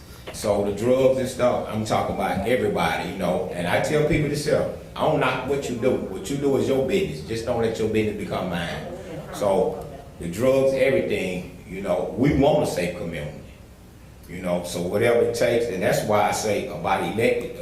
I'm saying elected because guess what? I have to answer to everybody. Her mother, I'm saying this night, I have to use her as an example. Her mother can ask me a question as well as ask her city councilman a question. And she's not in my district, but guess what? If she asks me, I'm gonna do the same as I would do for somebody else. You know, a guy from Tickfaw had an issue. It was in my district. Asked my wife what I did. By IHOP, the dumpster. Got out there, walked through it with everything. Everything I needed to do, I did it. Professor Plaza, the dentist's office, Club Deluxe, it's in my district. So, and I'm saying this here because you know what? When people talk to me, I don't look at color. I look at a problem that need to be solved. And so in the process of solving the problem, you know what I have to do? Get on the phone, make phone calls, call the department head, or email. I have to do something. So it's not a black and white, it's a problem for everybody that by me being elected, and these people don't even know me. Well, call your councilman, call your councilman. That's what everybody say, call your councilman. And I'm saying, by me being just that part, just me being a councilman, look what all I have to do. And I shouldn't have to now, but I still have to do it. And so anybody being elected, you know what? They're gonna work their butt off to maintain that position. If not, in 4 years, it's over with, baby. They're gonna get somebody else on there. So I just wanted to, you know, answer that for you. So that 60%, that 40%, I think 100% looking for the same thing, whether they want it or not. Gotcha. Thank you, sir. Anybody else from the public? Anybody else from the public? Lisa White, 205 North Richardson Street, apartment 8. I have two questions. It's slow. Huh? Lisa White. Lisa White, 205 North Richardson Street, apartment 8. Thank you. How long body footage kept? How what? How long body cam footage kept? They just, How long do they keep the body? I don't know the answer to that. I know they just changed body camera systems and, I mean, I don't know. I can't answer that for you, but They I mean, changed it's, them in November, but how long the body cam footage are kept? the footage, we don't know. Okay. My next question is, what's the consequence on retaliating on citizens? What's the what? The consequence? By who? What's the consequence on retaliating on citizens? So, did, Uh-huh. yeah. What's the question? I So, didn't hear. so just to kind of, and I'm like, we're happy to try to address any questions you have, but just to kind of, so what we're all just people that have been appointed by the councilman, or mayor, and what we're here is really to address kind of the charter, well, not kind of, we're here to address things in the charter, which is kind of like the constitution, like, of the city, the kind of bigger picture things. As far as the actual day-to-day administration or operation of the city, I mean, some of us may have a little more knowledge just by chance here or there than others, but we're not really involved in that. We don't have any disciplinary authority over anybody. We don't have any hiring and firing things, and things like the body camera, which is essentially the record retention policy. That's going to be more of an administrative thing that you're going to have to. I'm not trying to pawn you off on people. I hate it when people do that to me, but I don't think anybody here is going to be able to help you with those questions. In terms of consequences and things for retaliation on people of the city, there are a lot. Actually, Doug and I were just talking about that before the meeting, but there are rules, there are laws and things, but I mean, we're not going to be able to address that necessarily. We may not be able to address it, but by the question, I think that seems like your concern is that is happening. Yes. And there's no method or no consequence to no procedure to be able to address it that you've seen. If I'm right about that, then that's what I'm hearing, concern being expressed. Yes. That we want to make sure that we document. Okay. But yeah, Frank's right, we don't really know. I mean, so what we're trying to do is to get input from everybody about what their concerns are. And so if it's okay, then I'll take that note for you. Yeah. But in the process of Leslie pointing that out, which is good, Ms. Knighton, I do think, had brought up the issue or the concern about having a citizen board. So in the process of us considering having a citizen board, that will be a perfect example of where a citizen would go to voice that concern. So I think that's a note very well taken, that echoes the need, especially in some communities more than others, for a citizen board to be considered and for us to heavily look at how that would be put together and maybe present it to the council to put out to the people. And in a way to protect, I guess, also what you to protect people with complaints from being harassed by the police and retaliated against. That's correct. Thank you. Thank you. Thank you. Thank you. I'd like to make a comment. The one thing I've heard everybody seem to agree on is that community policing would help, could help. And in section B, there's no such language as that. Section B says what the police chief shall do. And so, I mean, this doesn't solve the issue or the problem, but at least we can change the language of the charter, perhaps, to require that the police chief be, that one of his responsibilities is to try to have a safe community, and words like that, or, involve, implement the methods of whatever policies have been, or procedures have been set forth. Maybe there's something like the community policing standards or something. I don't know what that is, but at least we should have that. I don't know that that's going to change anything by itself, but at least the city would be recognizing that it's not just about locking up people, apprehending criminals, enforcing the laws. It's about keeping our community safe and the people that live in it. I think when I was researching this, I did see, and I can't remember what group it was. There may have actually been a police-related group that had something that was called community policing standards. And it was like I won't say it was a national, it was a standard that was suggested for all police departments, not, that they would be able to do. And I think I remember seeing something. I'll go back and check it, and I will bring that as well the next time we come. Well, and you jumped right where I was going. I kind of had done some research myself on this term community policing, and kind of, it might have been the same, I'm wondering if we kind of ended up in the same group, because it had something along the lines of that, yes, it's this term, this ill-defined term that pops up every election cycle. Everybody's in favor of it, nobody knows what it includes or does and whatnot, so there is kind of the balance there that we've kind of gone on throughout on other issues in this, in terms of how much detail do you get into. And what I mean by that is, Leslie, adding the terms community policing, I think, has a good sentiment.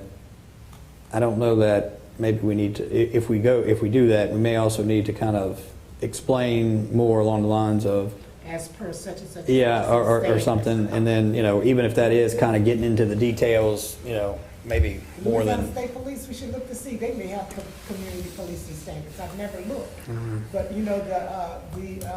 the state police have all kinds of stuff on their website about how to handle issues, what they go through with training and things like that. So it may be possible that the state of Louisiana may have something in their law enforcement arsenal that deals specifically with that. And I'll check Louisiana and see if I see it in any surrounding areas. And if I do, even if we don't include it, at least when we say it, we'll have an idea about what we need. Yeah, whenever I was, and this may have changed now, I'm trying to remember when exactly I was looking at this, but I think there was some model form kind of, almost, like torts or whatever, but it really hadn't been adopted. And that's what I'm saying. I'm wondering if we ended up somehow in the same place. And I don't know who was responsible for creating who created the model even, but that's also something to think about. But I feel like there was some model text that was really has not been adopted many places, if anywhere. Anyway, but yeah, that's a good. Well, it's high time that we get community policing. We've been trying to get that for years and years and years. And the closest thing we've come to it is Guy Ricotta and Judge Gassaway doing their work with juveniles. But as far as, in 1995, when I moved back to town, there was a policeman that would come by my office twice a year. Just pop in, unannounced. Hey, Doug, what are you seeing going on in your area here? That kind of stuff. And I really think that if our police department had officers assigned to districts for 6 months, and they had to go in the community, meet the kids, find out what's happening there, talk to the residents, that would solve so many of our problems. Well, it also adds, if you're going back, customer service, like if you have a list of people that you have to check the box in terms of talking to every, once a quarter or whatever it is, like you're talking about there, if you're having to come back, you're going to have another interaction with these people. It kind of, it makes it harder to come.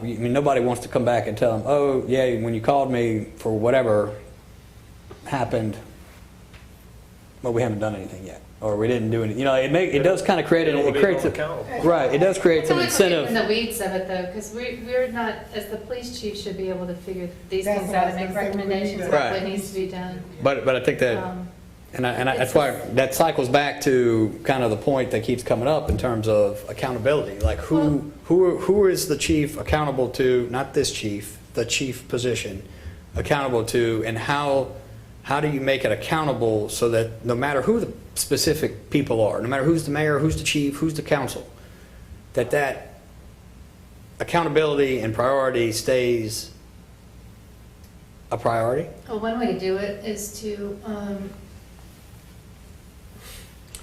have the police chief be could be removed by the mayor, but also could be removed by the unanimous consent of the council. You'll never get a unanimous. I don't think that's ever. That's like a murder in the street kind of thing to get. I don't know. A unanimous. I'm not suggesting that's the answer. I'm just saying you've asked the question. What else? How can you make them accountable? And if the only person right now that they're accountable to is the mayor, and the mayor's not doing anything about it, then what do you do? What next could you do? Well, and I think it could be also. It's not just. It's a broadening of the interest. It's not just like I said. That's why I keep trying to stay off the specific. Even though I guess it's the white elephant or whatever in the room, but it's like the priority. A mayor who's elected by, again, whether we disagree or not with, basically, they only need 50 plus 1. Whereas if they're accountable to a council, even a majority, just a majority of the council, now you've broadened, it broadens Who they have to answer to. who they have to answer to in the interest of, that are being of concern. And so, you may have a mayor that has a base that's whatever, whether it's downtown, uptown, round town, whatever it is. And so that's just the priority. It's just the nature. It's not a negative. It's just how it's human. It's just that's the priority. Whereas if you have the council can remove or whoever, or they have to be reconfirmed by the council every 4 years or 3 years or 2 years, whatever that is, it does broaden the scope of potential interests that become priorities. So you're suggesting that they be reappointed by the mayor and confirmed by the council again every 4 years? Yeah, well, that was one of the, and that may be something for all the department heads, but one of the things is that it's not just I checked my box, I got confirmed by the council, and now I never have to talk to them again. And one What of the about in things. section B? I'm sorry. Go ahead, I'm sorry. No, what about in section B, if we gave some thought to inserting and administer community policing? I think that was Leslie's point. Is that what you? Yeah. That was your point? Okay. Leslie thinks that's a I'm sorry, wonderful I idea. I didn't hear What I you. was gonna say is, how when in those states, which of Louisiana, of course, is not one, where they appoint judges. In some of those states, they have this thing that if a judge wants to be reappointed, it's almost like a thing that's sent out to, people get the opportunity to come in and say what about the judge. They get ready to, if they don't like the things, or if what the judge did was good, what the judge did was bad, before that judge could become reappointed. If it becomes a issue, and I don't care if the police chief is elected or appointed, I think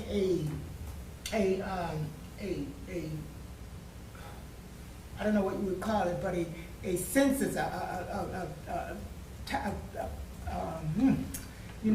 sometimes when you get 65, Survey, the word like a you want to survey. take just leaves you. Almost like a vote of confidence. Right, yeah, thank you. Like a Have a vote of unanimous confidence, thing, because I think it's important that the people that if we have, and I think it should be for every department head, actually. I think a confidence survey should be sent to the citizens for every department head. And that way, a department head understands that their loyalty, is to make sure that the city is the people that they serve are being served. And if the mayor, if they're appointed by the mayor, like some of these department heads are, and they send out this survey, and the mayor gets back all of this stuff saying, they don't respond to my phone calls, they don't do this, they don't do that. Here are pictures of here are emails that I sent with pictures of the of yards that needed to be cut, and I never got a response. Here's the thing I sent with this, and I never got it. If the mayor gets those type things, then it should be a warning to both them and the council that this person may need to be looked at again. Right. And I think that, that should be done for every, that's why we asked for that information about the appointment, so that we could see how it was done. I just have maybe I put too much emphasis on the police chief because of his role in the community. I just see his role as being different, even though, than others. And I think that, and part of it is, you have to go with your experience and your background. And they shape what you think and what you've seen. And so, my experience and my background are included in what I'm saying, but I'm not so blocked out that if another alternative is better, that I would say, oh no, it's gotta be my way or no way. But I just, when looking at this stuff, I just did not see it was either elected or Right. appointed. But I'm open to look at something else, but right now I'm heavily leaning Yeah. toward. Well, you hit it with the judges, other state judges. There are some states that almost have a kind of they're appointed and then they're subject to an election to remove them, or like whether there is some vote, maybe it's no confidence or removal. There are some states where the judges start out as appointees, but then have to stand for some type of election after the fact. So maybe almost not a. How about just a recall? kind of, even though they haven't been elected. Yeah, just You a- could It's a have. vote of A vote, a vote, um, no, yeah, vote, they need some vote of confidence or no confidence. Well, whatever. actually, my thought's a little different, and that is that if, even if the police chief is elected, if there are enough people that sign a petition, you know, you go through that procedure, To recall. and then have, and I don't even know what the procedure is, but it seems like there ought to be, that ought to be Well, removal, available. a removal, Removal from that you can office. remove it by, maybe, I mean, this sounds like a California thing, because, I mean, no, they do the proposition, like, California has Yeah. the ballot initiatives that they can do that are easy to do.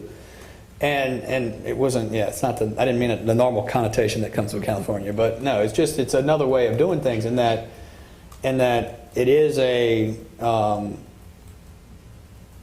like a ballot. I mean, it's a ballot initiative. Like you with so many votes, maybe like, I don't know if it's just a chief or not, but whatever that by that they can be removed or at least trigger an election to remove or something. Right.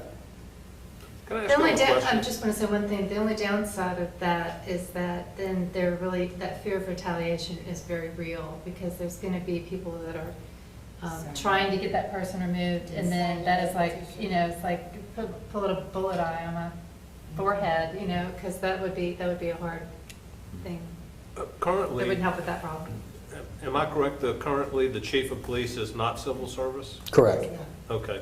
So let me ask you this. I don't know what the chief makes, and I don't know what a police officer makes, but they have certain security being civil service as a police officer, right? Right. So how willing is someone going to be to give that up to run for police chief in a town? I don't know what the salary differential is, and why would you give up that civil service protection? I gave it up to become executive counsel for my department. Well, I did. well. So I think if it's something that you want to do, you take that chance and you run. If you don't get it, you can always go back to civil service and reapply for the job. Well, then you start over. That's not the same. You don't just step right back in. I think you could reapply, you gotta go through the process, or you could possibly go somewhere else, probably make more money.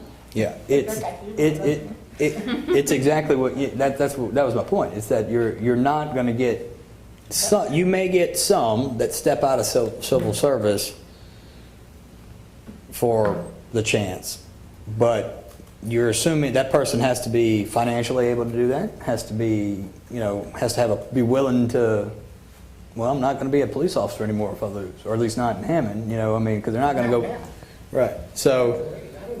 And I don't really know how long that wait period is to go back into civil service. I mean, it's not so long for civil service regular employees, so I don't know what it is for police officers, but for civil service regular employees, there are provisions that if you were civil service within the last so many years, you don't even have to go through a probationary period.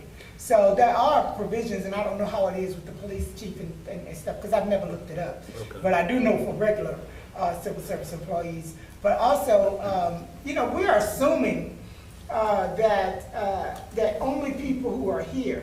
There are people who may want to be a police chief and would be willing to move to Hammond if they are elected. We just are making an assumption that it would only be the people at Hammond. They may be willing to move to Hammond, and they may be willing to take the opportunity to run for office if in fact they believed after talking to the community that they could have community support. So, They would have to so come. you would suggest then that they could qualify not living in the area, and then to accept the position they have to move here?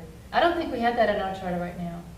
Do we? What? I don't see, talking You about just the say- requirement you of just say- living. The residency requirement? Yeah. The police chief, the department heads, which includes the police chief, have to live within But you're not 5 a department head until you're elected. But my question Yes. And is, so, do you have to reside before you can run for office, or before I you think so. can it be doesn't say appointed? that. It, If it says that the department head has to reside in the city, you're not the police chief until you're elected. Once you're elected, you have to reside in the city.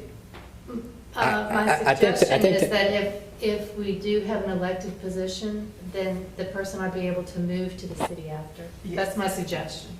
All right, Nick, Nick, So who's I've got gonna a. be here on the hope of trying to get Well, elected? okay, but here's the thing to think about. And just, I don't know how well any of y'all know Nick Gagliano. Nick Gagliano is one of his skills is he's a political consultant. I hope you're not offended by that Fair term. enough. But, and he's worked on probably many elections, I would say, and is aware of many others. How many elections have you ever had where someone showed up on the doorstep of a jurisdiction, not even just your campaign, just that you're aware of, where they've showed up on the doorstep of the jurisdiction and been able to get elected? The only one that I ever heard of, and this is nationally, like a senator or a U.S. congressman, that they can move into a district that they don't have to reside there for X number of years. And so most times it's you have to reside at least for 12 months or a certain amount of time before you're eligible to run. So every other elected position we have in the city, there is a residency requirement that they live here. So then you're going to get into a point where the guy from Amite or lady from Amite wants to run for police chief.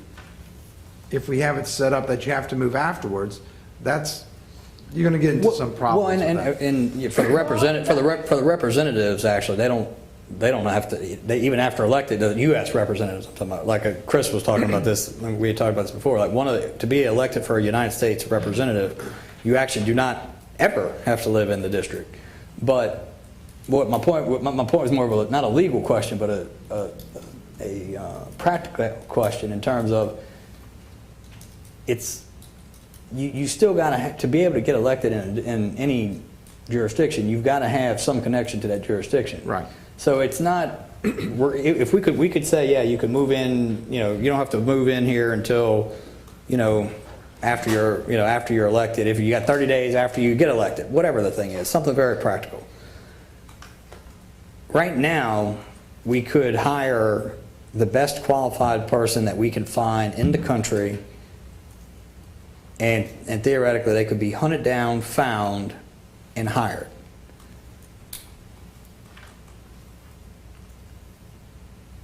If it's an elected position, no matter how we define this term, we are limiting our pool to people that have some power base, whatever you want to call it, political base in the district. Right. And I'm not sure what the other cities do that elect police, if there's a criteria you have to be experienced. Like for the sheriff's office, most sheriffs, you just have a residency. Right. So let's say for us in Hammond, we have an assistant district attorney who's worked for years, a prosecutor, knows law enforcement, Right. but is not meets the criteria, then that person will be ineligible to run because of the criteria you set. Right. So that's one of the consequences. Like for coroner, when you run for coroner, it's a physician. If you're not a medical doctor, then anybody else could run. However, if it's two people, if I'm a medical doctor and you're not, I automatically win because I'm a medical doctor and you're not. So if you do the same criteria, I'm an assistant district attorney with 30 years of experience, but I have the basic criteria, person B has the basic criteria of what's needed, that person will automatically win because the person with more experience doesn't check all the boxes, so to speak. Right.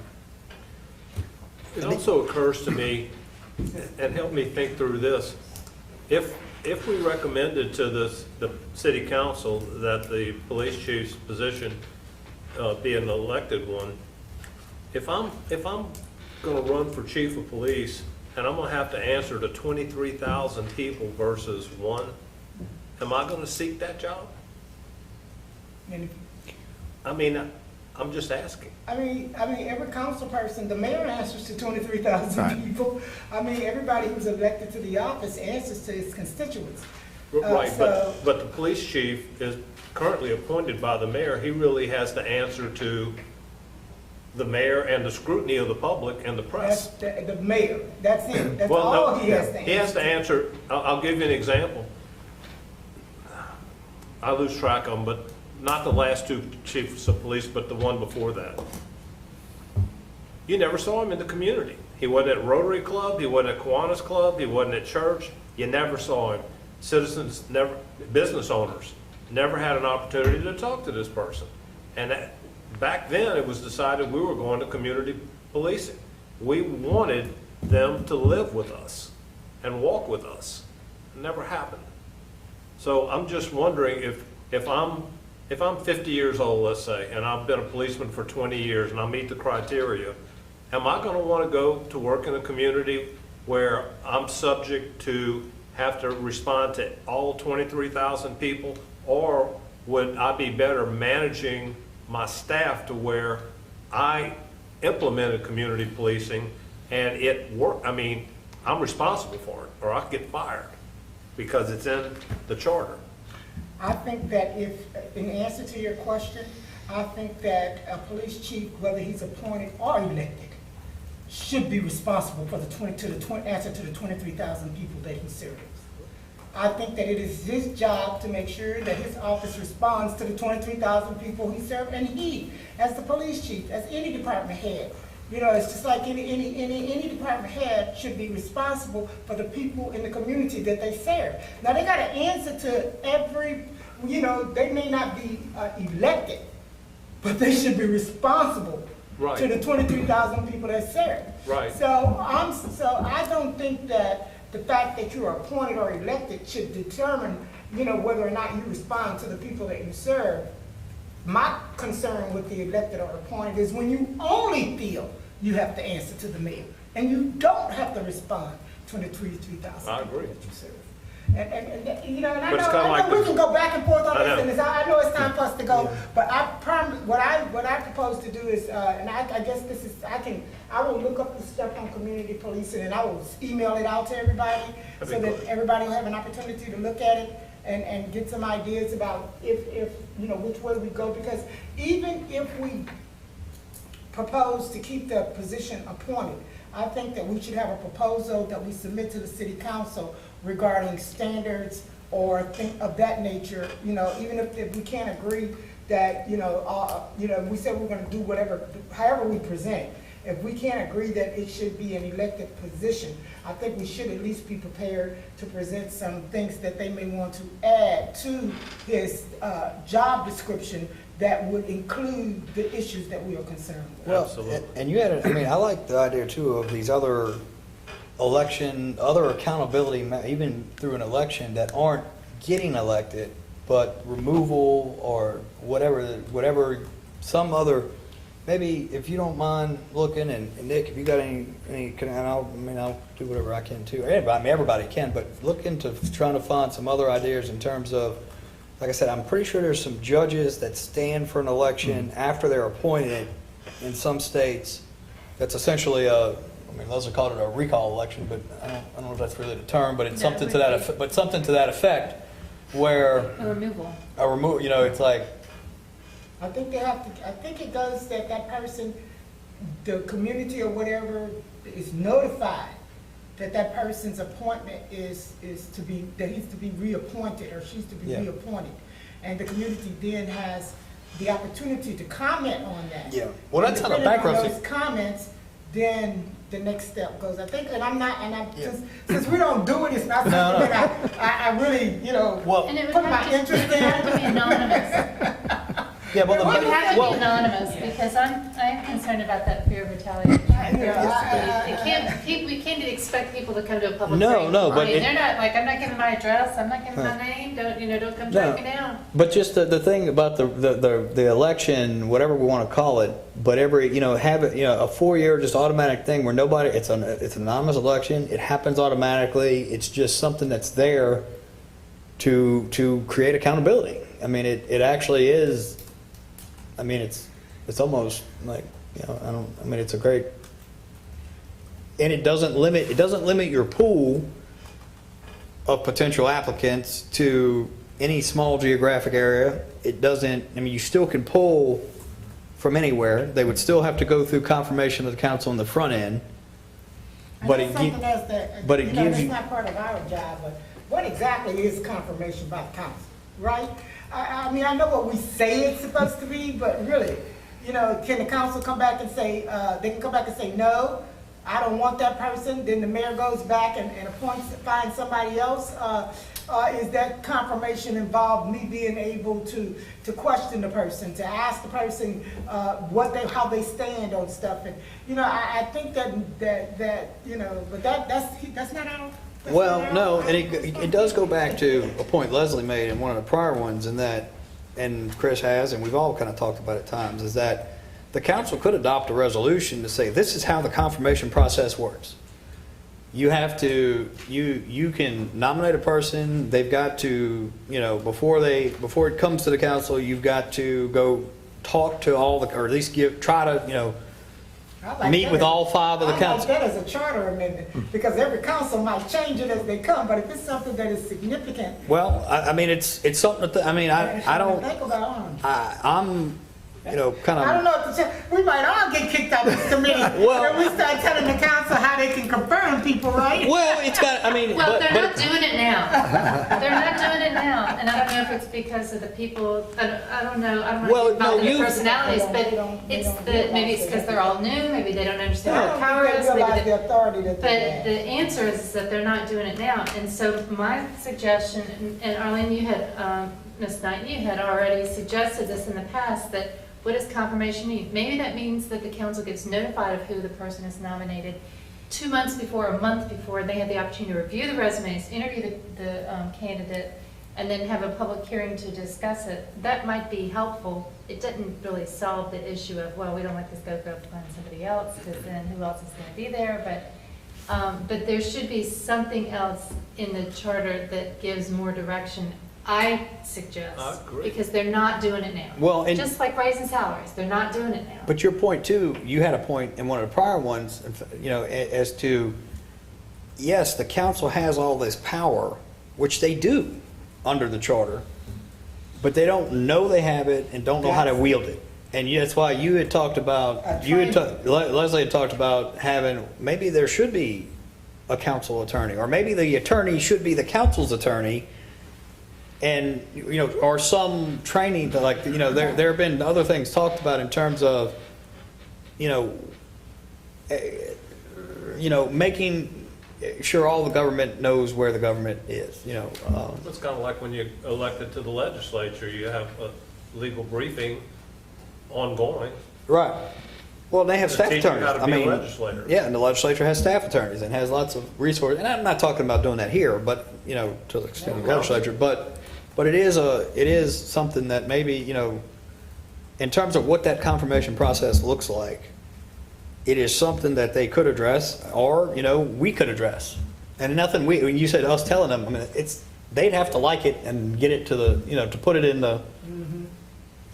I wish we had a council person here to ask that question. You know what else I'd like to ask? I'd like to know, and from what I'm seeing, it's only the one person. What staff does the council have other than the clerk? None. They have the clerk, they have the council clerk, who, as we've had it when there was another councilwoman that came here that mentioned, like, well, she's basically hired by the administration. She works in, like, the office with the administration. Is she really the council? You know what I asked, and I don't want. I've already told you my age, so you can imagine. There was a time when I was actually in college and clerked for a city councilman, and that city councilman had a staff. Yes. It wasn't a big staff. They had 2 people and me. What? Right? But I went to school in Washington, D.C., so it's a different situation. But the idea that the city council people don't have at least 2 or 3 people who can help them address the issues that they have, the way, even if you only have 23,000 people, we all know that Hammond is, how many you said, 140? 140. Yeah. 1,000 people coming into this city that use the city facilities, that complain to the city, that contact our mayor, the idea, and that's not my, that's not why we're here. But I'm just saying, the idea that they have no staff except for a clerk who works for the city And not necessarily Right. for them. Not even to send out an email? No, Not to send no. out notices? They're- Not to even take complaints Yeah. from the citizens, not to do anything to help. I mean, you gotta do your own phone call, you gotta do your own letter writing, you gotta do all of. That's why I got Well- I was so taken by Dr. Scott's thoughts on this. I don't know how much sales tax we generate for the city of Hammond versus property taxes. I don't even know what the numbers are. But it seems to me, when we started talking about bonded indebtedness, it seems to me that there's some things that need to be filled, like support of the council, from a legal perspective or administrative perspective. Things like that need to be addressed. We're a growing community. Well, a state representative, part-time, they make, what, 23,000 a year, something like that? They have budgeted that the state pays for an administrative person to help out. It just gets too overwhelming, like Councilman Wells said. You know, I mean, then you're asking somebody for $1,000 a month to work full-time as a council person, even though it's part-time, and have a job as well, so. And you know, even if they didn't hire one for each council person, if they hired like 3 people to do this, and you know, or something like that. I mean, that's not what we're here for. Right. But when I hear about the city council, and I hear about the issues that they're dealing with, and we're talking about the community, the police chief, and all of that is part of to me, not having support. Because I believe that if you had the support, even at the people who work for the council and the community things, if you had those, the issue of elected or appointed would not be as great as it is if you had that layer where the citizens had a voice. But because we don't have a layer where the citizens have a voice, that makes that appointment. Well, we are here, for your point though, we actually are here for that, because that position, the clerk, and expanding that is in the charter, as well as things that say the council is not supposed to be dabbling in the employees. So it actually, to do that, I think probably requires a charter amendment. So we actually are here for that. And the other point is that, you know, I haven't been up there in Washington D.C., but even in Baton Rouge, I was working on something there with permitting and stuff, and they're like, you got to call the councilman for that district. Okay, give me the number. I call the councilman for that district. That councilman has a staff, has a secretary, has a administrative person. And I realize, you know, we're not Baton Rouge, and I don't think anybody here is in favor necessarily of, like, you know, growing the bureaucracy too much. But giving the council tools to be responsive to the people, I think is certainly part of our job. And they're not able. I mean, they're just not. I mean, they are part-time people who are all working, and they have nothing. In fact, I think we all agree. Do we all agree? Yeah. I mean, I don't agree. no, yeah, But I'm just thinking that if we all agree, then this is one thing that we can do, right. right? That we can suggest. I didn't mean to cut you. No, it was actually, I mean, it was a shut up. It was a shut up, Frank. Yeah, it was the nicest, that was the nicest way you could have possibly said, shut up, Frank, everybody agrees with you. No, I'm looking for a consensus, so. Where do we insert that? Yeah, maybe we'll But look as at it. as a point of information, if you look under Article 4-01, it says in B, the salary of any employee of the city directly appointed by the council shall be fixed by the council. Under what scenario would that be? Like, when would the council directly appoint someone? Because they don't appoint the clerk, to my understanding. She's a city, like you just said, she's a city employee. So maybe they already have. No, they do appoint. The clerk is, where is that? The clerk does have, the council does have some, maybe complete role actually, in the appointment of the clerk. The clerk of the council is section 2.08. But, you know, you might be on to something there that maybe they already have some power to hire staff and don't know they have power. Council shall appoint an officer of the city who shall have the title of clerk of court. But the problem that came up is that because that's a city employee, then they're served with the responsibility at the direction or the pleasure of the mayor, and so they could be fired. And Right. that's one thing we needed to maybe consider being Yeah, changed. there's still at the end of the day, and again, going back to practice and what it says, in practice, there's still a city employee that falls under the same, Guys, as everyone else. Yeah, there's like, Well- the clerk, Do they have to be a city employee? well, they would have to be, do. they would ultimately have to be a city employee, because there's no other, the council's not We a, should amend 2.08 then to say And you that they can- serve at the pleasure of the council, yeah, Yeah. whole council. yes. Under the clerk of council, job, can put something like, other employees of the council, or, we have to make a statement or something. Right. We can look to see how they do it in other places. Yeah, like I said, Baton Rouge has it. And, Oh, I'm not insert taking that notes in. here. Okay. Because I know, like I say, I keep saying I knew that wasn't I didn't think that was what we were here for, but every time I hear one of the council people talk, even the ones who were here last week, and they were talking about, I have to go do this, and I have to go do that, and it's not like they can call somebody, and say, we need this done, and they are responsible to the council. Right. All right, so then we'd amend 2.08, and then where were we in 4? It's all, in the, I mean, it's gonna be in the council section. I mean, I think we really need to be in the council section. Yeah, we can go through it and look and see what we have. What's the council section? Article 2?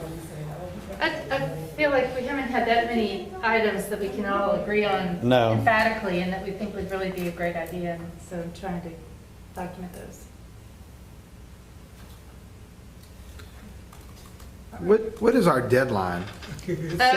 So, okay, so we had a deadline, I believe it was, June 3rd. yes, and I've asked to have that extended to, I think it was July or August 30th. What is it?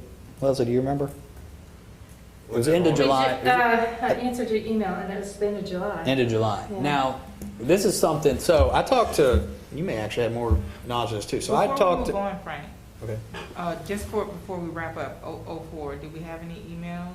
No, oh, I'm sorry, no, well, as of 4 o'clock today, I had Lacey check on the email, and there was. Because someone said that they were gonna email. Okay, I'll follow up before, as of when I didn't check right when we were walking in.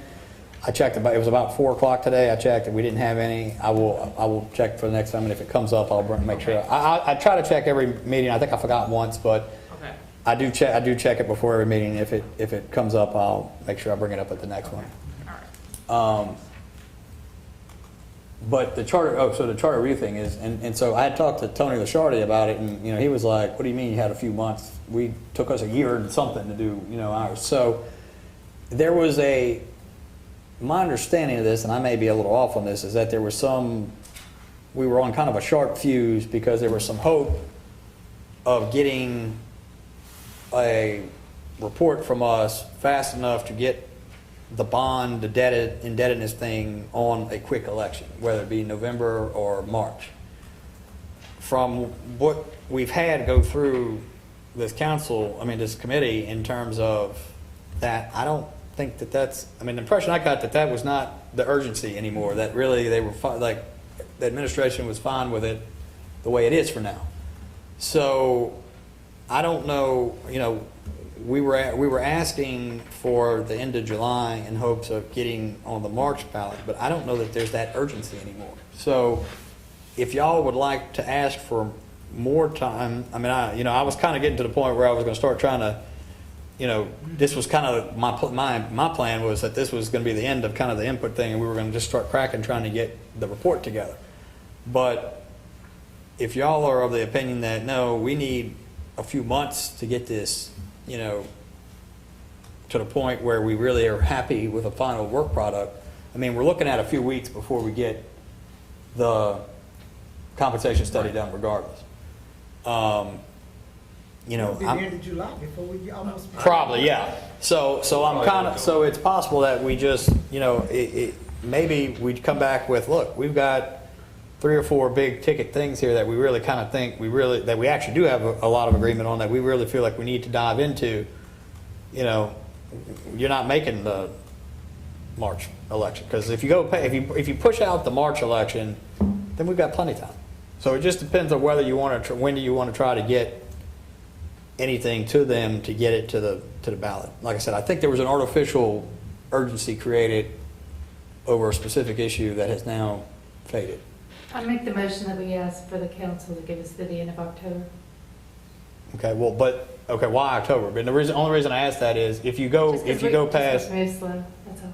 Do what? Just because we move slow. Well, no, but what I'm saying is if we're not gonna hit, if we're not shooting for the March election cycle, You go through December. Right. That's fine. yeah, like there's no, if we're not shooting for that March election cycle, you got December, I mean, you got till basically June of next year to get to the November cycle. However, Okay. however, with that, if we have a compensation packet that's raised, if we have the election like this, the charter revision in March or April, that let's say the mayor's salary goes to X Right. amount, then it would be at the next election cycle, so that would be in the fall. Yes. Where let's say let's say we wait till November, then that would be 4 more years before the mayor and Well, the council. and, you know, just because we have a dead, you know, we can also, I don't see any reason why we can't, if we're, you know, we can do both. And what I mean by that is, if we get the compensation study report by July, and we're all, look, this is what we recommend on this issue, we could send that to them for the March election and keep working on the rest of the stuff. I mean, why do we have to, restructuring whatever doesn't have to, I mean, these all don't have to happen simultaneously. Yeah, that's just the compensation, that'd be just. Right, and 4 so, years. so we could ask for the extension and also work on ourselves that as soon as we get that compensation study, we're going to deliver it to them, and it's up to them whether they want to try to get it on the March ballot. So are you saying that if we do the compensation study, Well, that's happening. I mean, if we are ready to submit to the council, only that part will go on the ballot in March? That's what I think if we can get the compensation aspect together to the point that we're ready to send that recommendation to the council, I don't see any reason why we can't send that one recommendation to the council on its own and let them do what they will with it. Because they still got to approve it and still got to decide to send it to the ballot. I don't know if they will or won't, but Well, I'm going to say, as a point for me and the district that I represent, the police chief issue should be resolved in whether or not we're going to elect or appoint and be ready to go on the ballot.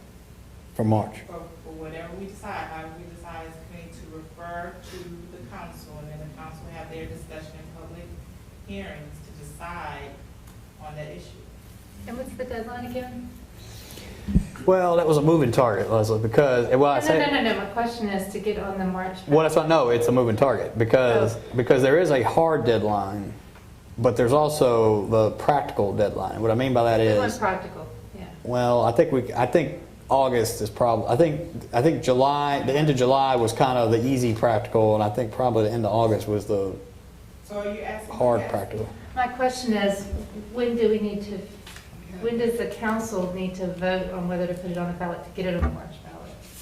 And, or when do we need to get our recommendation to the council so they can consider it and figure out whether to put it on the March ballot? So do you have the schedule there, Tracy, you're looking at? Okay, so what is the date that it would have to be, the date to submit That would be at a council meeting. to that, to get it on the ballot? Because then you got to back, They have municipal primary, municipal general.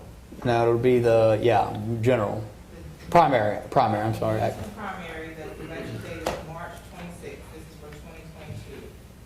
The deadlines are for specials, December 29th, propositions, December 29th of 2021. Okay, so the council would have to be done with it prior to December, so probably, I don't know, Leslie, maybe September might be the hardest, because you got to figure out, they only have 2 meetings a month, so Why would it have to be the primary? Why couldn't it be the it could general? be general, Because the general would give us, which is Another April 30th, okay, and that would give us to March. okay, so then that backs us up too, so you think we could, If we could do it by December, does that 3 months give them time? I thought, Leslie, when we were here, I thought we ended up pushed back further than we had wanted to be. Are you talking about the day we'd asked them for? Yeah, I thought we were back trying. and I thought we looked were at trying to get back. Like it sounds like we're ending up back to kind of where we wanted to be to start with. But I thought we got pushed up because of deadlines. Am I mistaken on So I that? have August 31st. I don't know the answer to that question. Okay. I know what the resolution calls for, and I know that we had decided to ask for it through the 31st, what was in our minutes. But I don't remember any other. I thought we were trying to get later, and we kept getting pushed back to come forward. and I don't remember why. I feel like there was a, Oh, I thought we had this discussion with the, because, it has to, a charter change has to go to bond council, bond committee. oh, yes, that's right. That's what it was. Even if it's not any, that's what it was. So you gotta hit the bond Bond commission, council commission, I mean, the bond commission, which is once a month. Yeah, So did he say November 15th?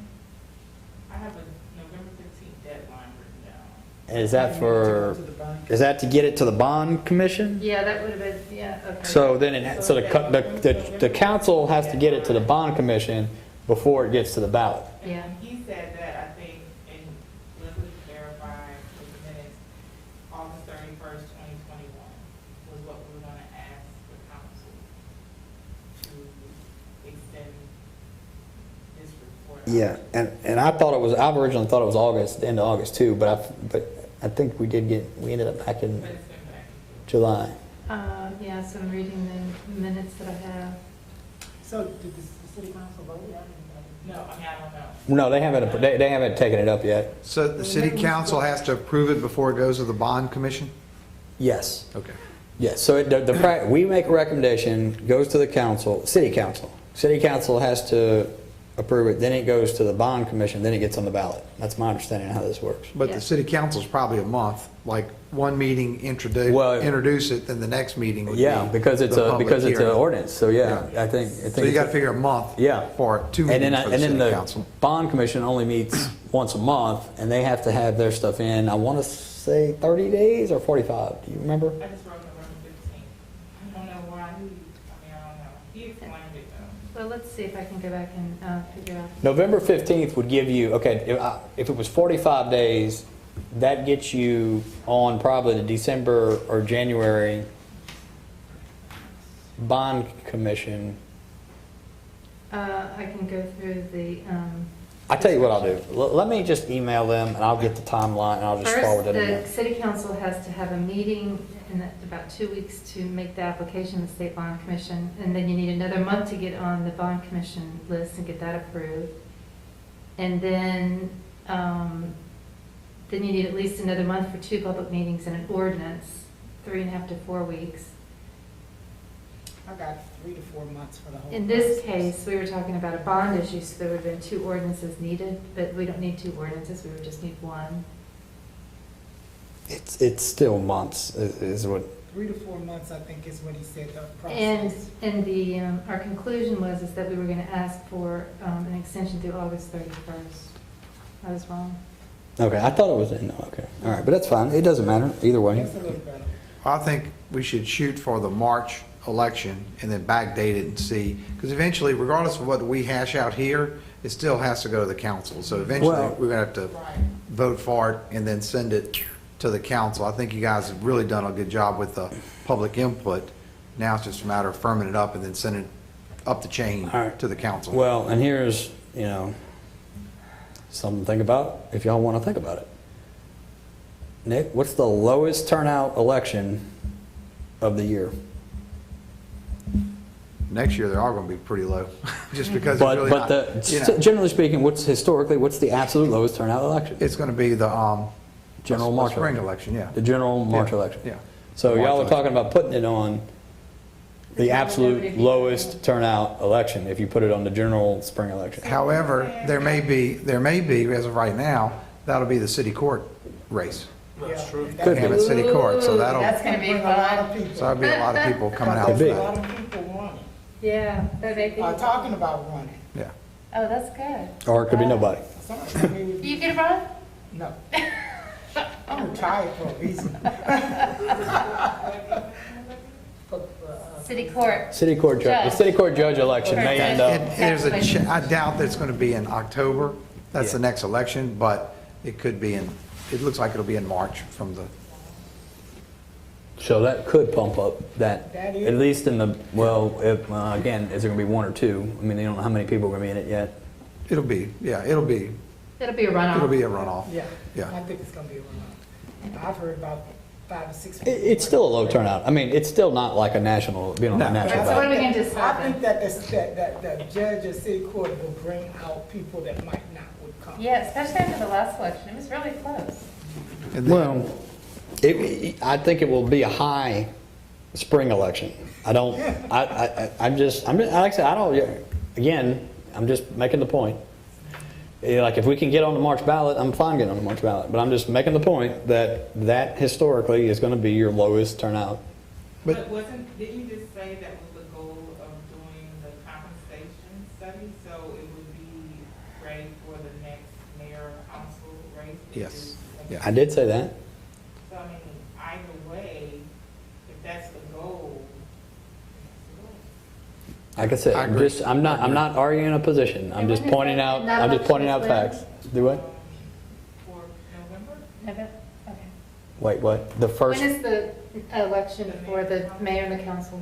November. that November, 2022 November, Okay. October, whatever. I'd say it depends whether it's federal. It'll be either October or November, and It's then November, December, because that's a off year. election, and you'll have U.S. Senate running. That's when Okay. Kennedy's So running if for you want the most re-election, and also visibility, then people are U.S. gonna be voting representatives. the most, and they're voting for the positions. I wouldn't want it on, I mean, I don't, I really wanted that either. I don't know if that's good or bad. Like I said, I don't know if that's good or bad. My point was just that every decision, no decision is made in a Wait, vacuum. but if we, if it's on the November election for these changes, then it's not going to affect who gets voted in as the councilman. It would be later on, or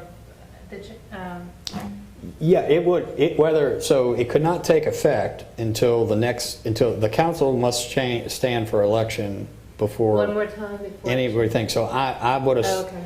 I don't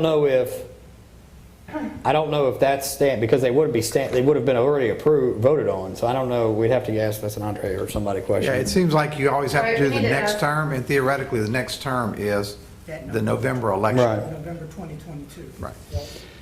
So. Do we have any action items you want to ask Andre, or? Yeah, no. Just I mean, ask I'm gonna get these two questions answered. I'm gonna get the bond council to give us the timeline in an email that I can just circulate to everybody as to getting, so we're not guessing or doing funny math.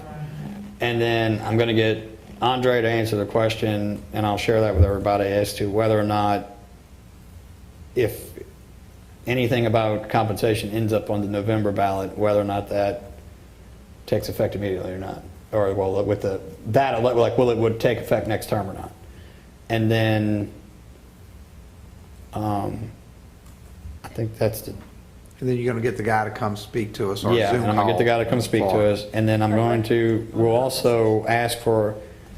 I mean, if we, in all honesty, we can ask for. We can ask for an extension to whenever, and if we get it done before then, or we have some pieces, if we can get a recommendation to send, we can send it. And if we finish before, I mean, we don't get punished for finishing early, and if there's a deadline, that we know that the target is, look, if you deliver it by November 15th, then it could get on the March election, then we know that. We hold each other accountable for it, even if we have longer to do it. If we don't, then it won't make it. I mean, I don't know, at the end of the day, having a deadline, I mean, if they set the deadline and we're not ready, well, we don't deliver anything. I mean, what happens? So I mean, it's still, at the end of the day, it's us to deliver something. So what should I put for the minutes? I'm sorry, that's not a. That's not a minute. incorrect. Well, I don't know. What do y'all want? Well, my thoughts are we ask for an extension at least to the December, and with the idea end of December, and if the bond council comes back and says no, if you want it on the March election and you got to deliver it to us by November 15th, then we know if we're going to make that election, we got to deliver it by November 15th, and we get it done or we don't. And No. so the minutes will say the committee agreed to ask for an extension through the end of December, but committed to. Well, I don't. I mean, that doesn't need to be. Okay. I think it's just we're asking for the extension, and because we don't even know what we're committing to. Do we get the number, do we get the date? Okay, Yeah. I just want to make sure. Yeah, I think we're just asking for an extension to the end of December,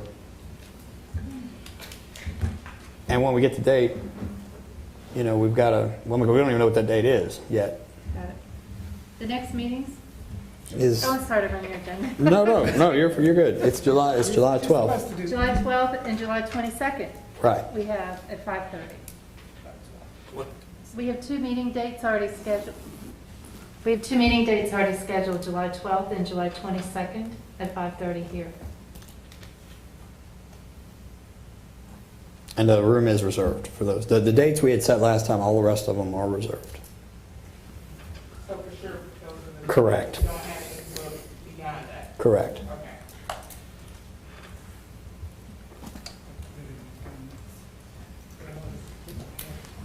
All right.